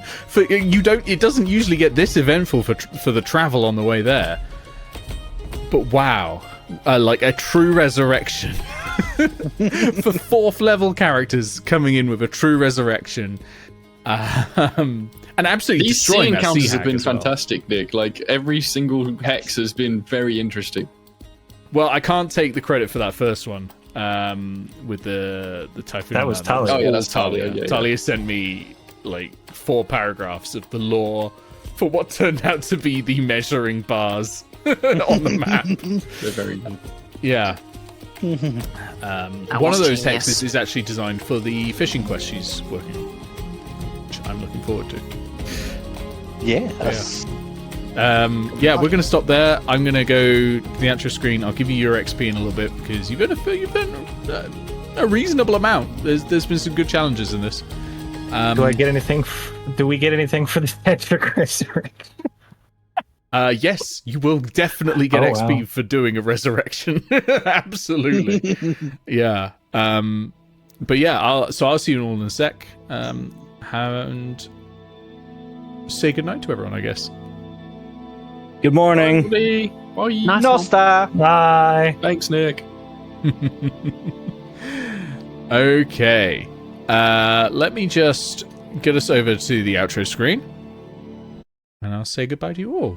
Thank you all for watching. Huge thank you to the Red Sage and the Bunyip Man for raiding in. It was absolutely wonderful to have you all in. Sorry I couldn't obviously say anything earlier, but I hope you all enjoyed catching the end of that. I had a lot of fun. I don't know why. I love anytime Bree casts Speak with Animals. I love having it be just like the grumpiest possible animal in the world. But yeah, this has been great. I really enjoyed it. I'm looking forward to the next one because this is going to be a long quest. We've got a lot of things. I made naval combat rules. We're going to be jumping into it. Huge thank you to everyone who supports these streams. Their names are going to come up on the left in a second. If you want to get your name here, you can go to ko-fi.com/thiscursedness, or you can become a YouTube member, and you'll get your name here in future videos. It's been absolutely wonderful having you here. Thank you to Ben Newton, Super Tiny DX, Al Wyvern, Picky Food, Cat, NeoGets, Books, Craig Noble, Summerby, for supporting all of this. There's no stream tomorrow. I normally stream tomorrow, but I'm going to be out of town. So we'll be back on Tuesday with some road trading with Keith, which is going to be absolutely wonderful. Have a wonderful evening. Have a wonderful weekend. I'll see you all very soon. Enjoy the bank holiday if you've got one, which I think at least everyone in Britain does. And I'll see you soon. Good night.